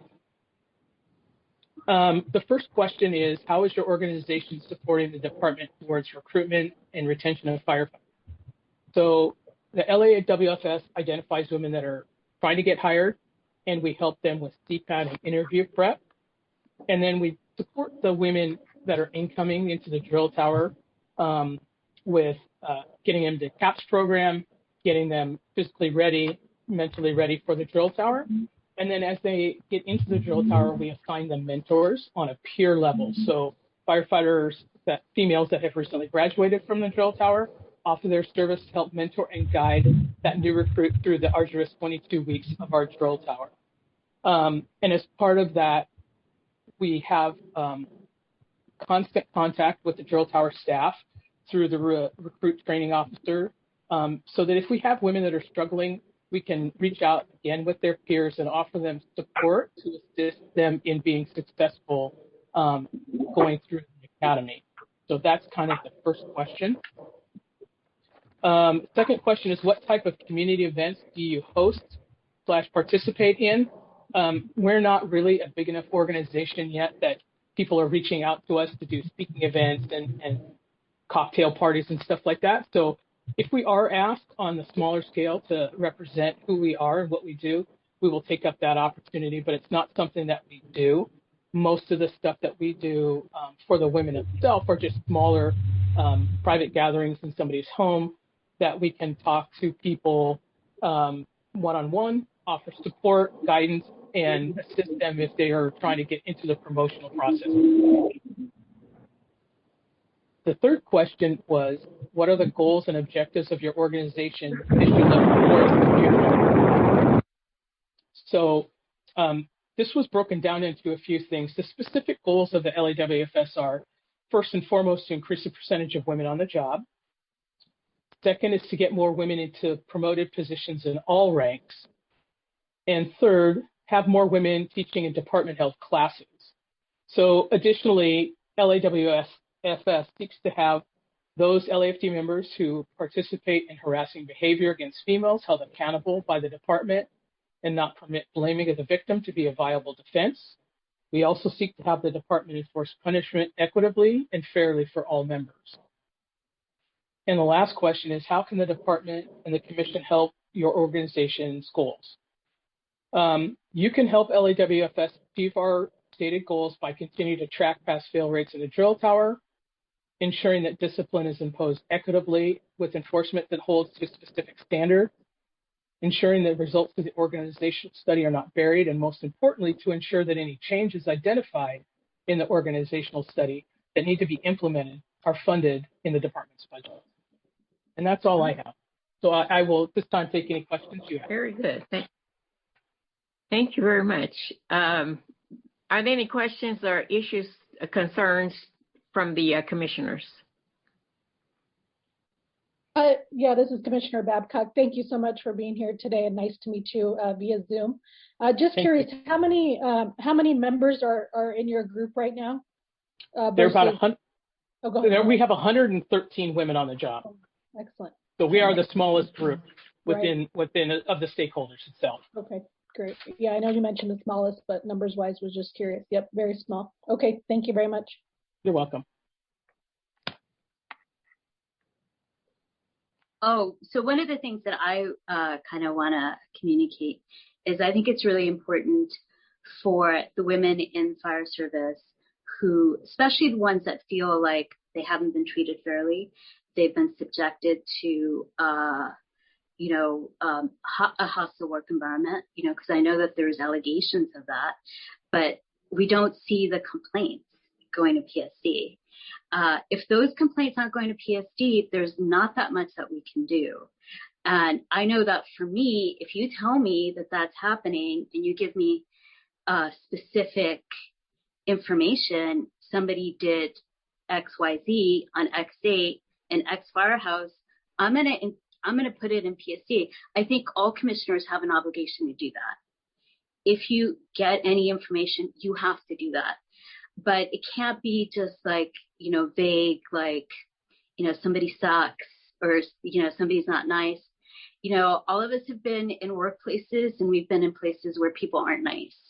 And so it's just kind of, but even if that's it, if there's lack of cordiality, then that's also an issue that should go to PSD, I think. Because it's not up to you to say, like, because you're not going to know. if this is something that's subject to discipline or not. But I think there needs to be, and we need to do a better job of making sure that if there's stuff happening, that people come forward and people go to people go to PSD and put it in there, and people feel that they're protected when they do that. I mean, there is some level of confidentiality to that, so that you know, and if we need to do better, making sure that doesn't get out, so that people are, you know, because this is the gossipy department, and that we need to do better, making sure that if you put in a complaint to PSD, it's not going to come back to haunt you. So there's, to me, like that, those are the things that I'm sort of focused on. There's also, because I hear a lot of complaints about, like, you know, so-and-so is a Trump supporter. Well, that's not actionable. You know, I mean, people can be a Trump supporter and they have a First Amendment right. So, you know, I have my own, I'm very liberal, but I think as members of the commission, we need to strive to have some sort of level of impartiality, and you know, respect the First Amendment rights of our members, especially when they're off duty. So I can't do anything about somebody flying a Trump flag if they're doing, you know, so. Yeah, I don't, yeah, that's not what I'm talking about. I think one of the things that this organization. I know that's not what you're talking about, but I'm talking about, like, those are the common complaints that I hear from members about, like, you know, I don't like so-and-so because they're a Trump supporter. Well, that's not I mean, I sort of feel like we need to do a better job of sort of communicating that to our membership so that they understand what's a big deal and what's not a big deal and what's protected activity. So Commissioner, could we keep our comments to the report?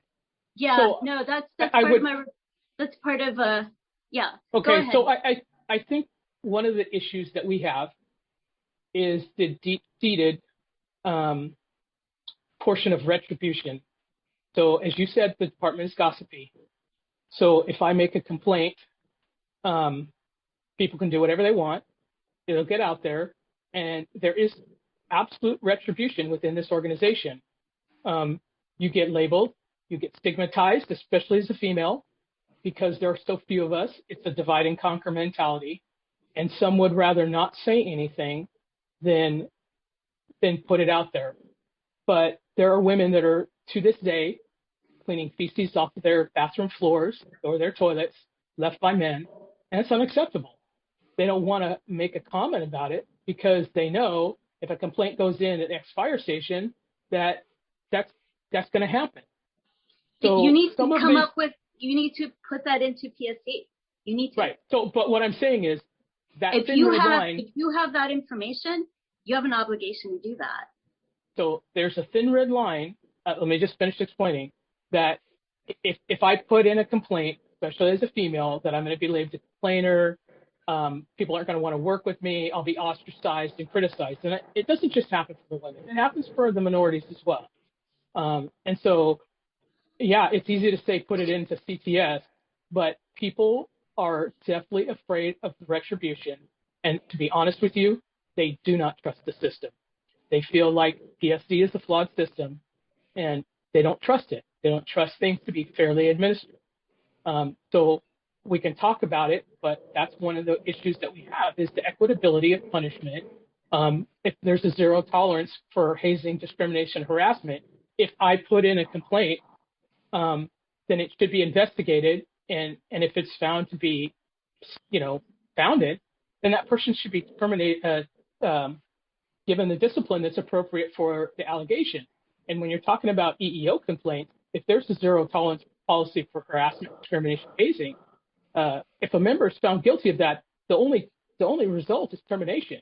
Otherwise, we might as well take our zero tolerance policy for the city of Los Angeles and the fire department and put it in a shredder and act like it doesn't exist.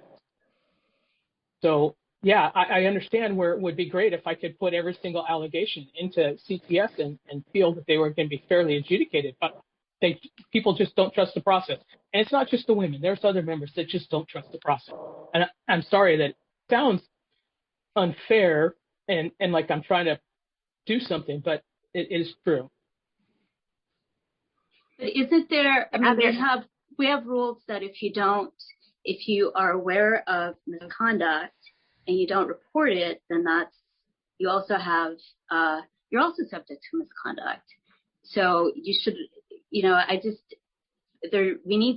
there needs to be a different rule, then we need to enforce it. If you're aware of misconduct, if you're a commissioner, if you're a battalion chief, if you're a firefighter, if you're a probationary firefighter, you need to report it. Those are the rules. I understand that that's the rules, but I also understand, especially in the realm of probationary firefighters, they're trying to keep their head down and keep their job. They're more concerned about keeping their job than they are trying to report discrimination. So, we have a cultural problem within the organization as it relates to this specific issue. And it's going to take time for it to change. And I agree with you that if I am privy to information, that I should report it. But, we've already had one instance recently where a member was accused of sexual misconduct, and he recently resigned in lieu of termination. So I'm glad it happened, but the same issue that you're talking about vilified the person who was the actual reporter. So, there's a lot of issues, and that's just one of them. Madam President, this is yes, Chief Terrazas. I appreciate the dialogue, but I want to, for the record, emphasize that any complaint, we want it to be entered into CTS.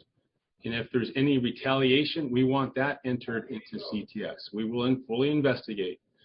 I keep hearing zero tolerance, and zero tolerance means to me that it's entered into CTS. And if preponderance of the evidence shows that the act did occur, then we have to go to the disciplinary guidelines. I cannot fire somebody outside of the guideline criteria. Some of those guidelines direct it that it goes to a board of rights. The board of rights is comprised of 3 chiefs. Then they decide if that member should be terminated. They're the ones that have the final authority to determine the appropriate level of discipline. What I hear is sometimes I attribute to lack of education of the process.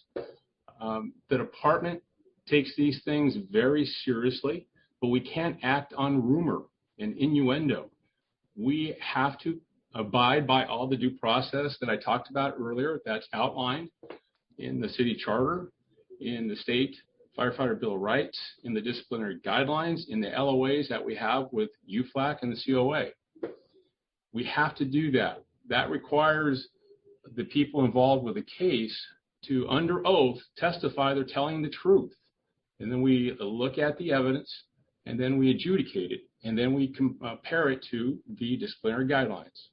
It's a long process. I get the frustration with how long it takes, but there are very multiple steps, and they may get lawyers, so that delays it, or they may get injured. There's reasons why things take a long time. I do not discount what Chief Larson is saying. All I'm asking for, if there's an issue, to enter it into CTS.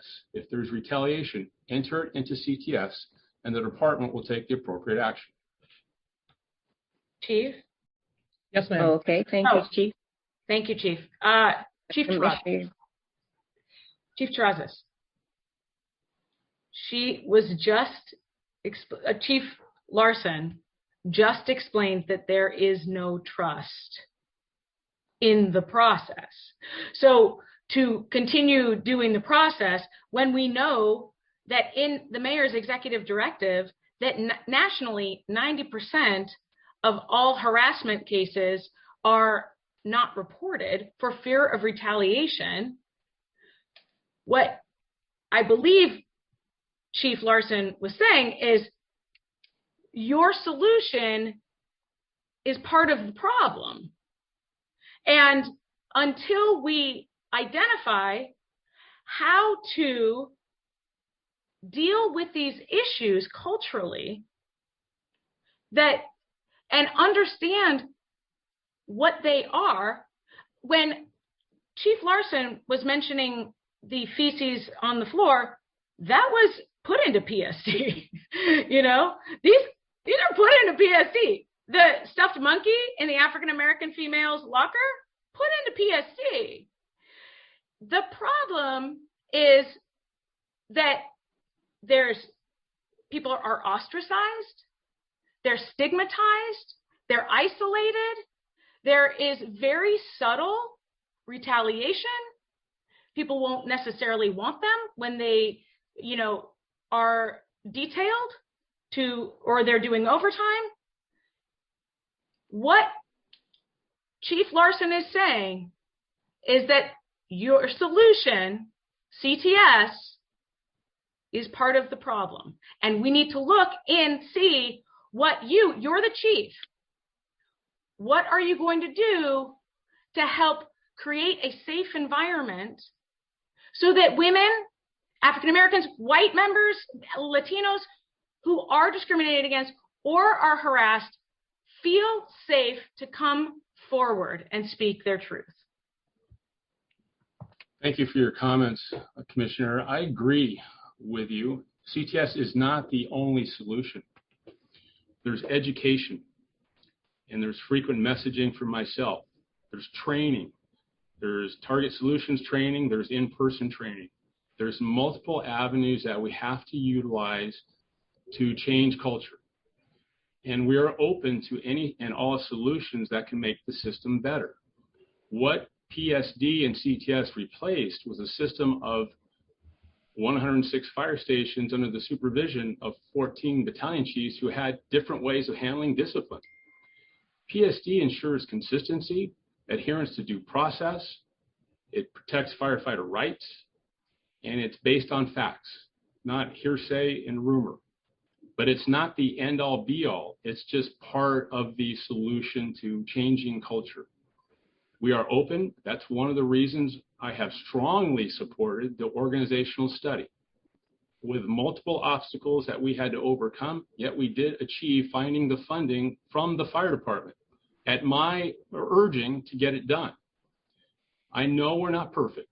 We're trying to do the best we can, and we always find little things that we can do a little bit better.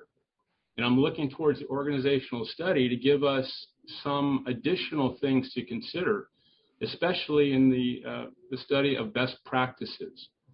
So I hear Chief Larson, I understand culture, and we have to use multiple means to educate and inform our people.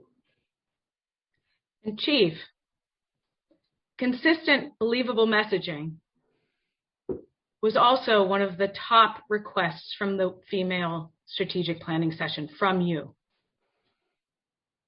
about making sure that we have a safe, healthy work environment for all that's equitable.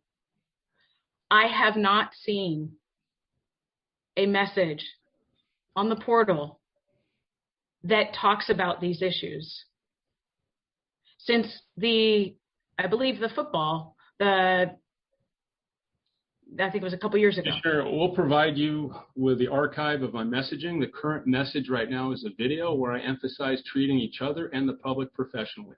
We will provide you that documentation. Oh, I saw the video. I watched the video. And I'm just saying, we need to be firmer. These issues are harming our members. And I urge you, as the chief, this is your ship. I urge you to take a firmer stance on these issues and directly address them clearly. Thank you. Can I say something? We'll provide you with the reports that I put out since I've been the chief, so you can review what I've said. I am firm on these issues. I support improvement, and I will work towards that goal. You know, Chief, it would be great if you would share the video with the rest of us, because I haven't seen it, and I would like to see it. What the video that you just said, you just put out the last one. Yes, ma'am. You know, our meeting is going on late, and I really appreciate Chief Larson coming in and giving her report, bringing us up to date, making us familiar with her group. Because it's an important part of the fire department. And I would maybe ask her to come back another time and at another date when we are not running so late and into time, and that we move our agenda so that we can end the meeting and let people go to lunch. They started with breakfast and now it's time to go to lunch. Chief Larson, Chief Larson. Well, I just want to. Thank you so very much. Can I just make one last point? Very much for the. Can I just make one last point?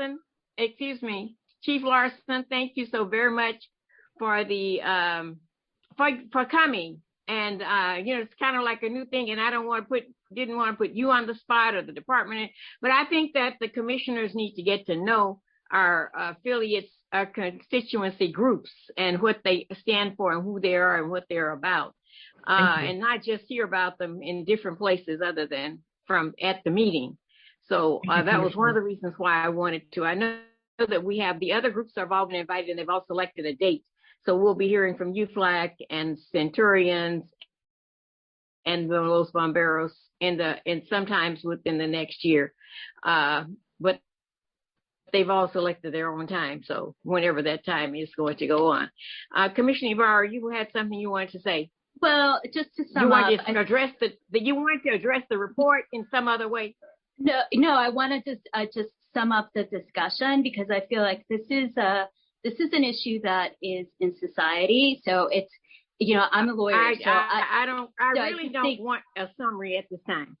Okay. I don't want a summary. We just want to end the meeting the way we've done it. This is a problem. And appreciate the fact that for women to come forward, women coming forward and, stating complaints on the record is a societal wide problem. That yes, it is. It's not limited to this department. It's every department. I mean, I've seen it. I've been sexually harassed maybe 3 times. I've only come forward and given a complaint once. And I was in my 40s when I did that. So did I have the confidence to do it in my 20s? Did I have the confidence to do it in my 30s? No. And so this is the thing that it's a work in progress. Right. It is a problem in society, but in the fire department, we don't want it. That's all I can say. That'll be the summary for me. I don't want it. And so that Chief Larson, thank you again. And we will look forward to having more of a discussion about this issue, and also checking into the complaints that have been filed, and to see if we can't figure out what has happened to some of them. Yes, ma'am. Thank you. By the people that have been filed on. And I know that there are others too. So I'm going to work with the chief. We have a meeting tomorrow, so we and I will get into that.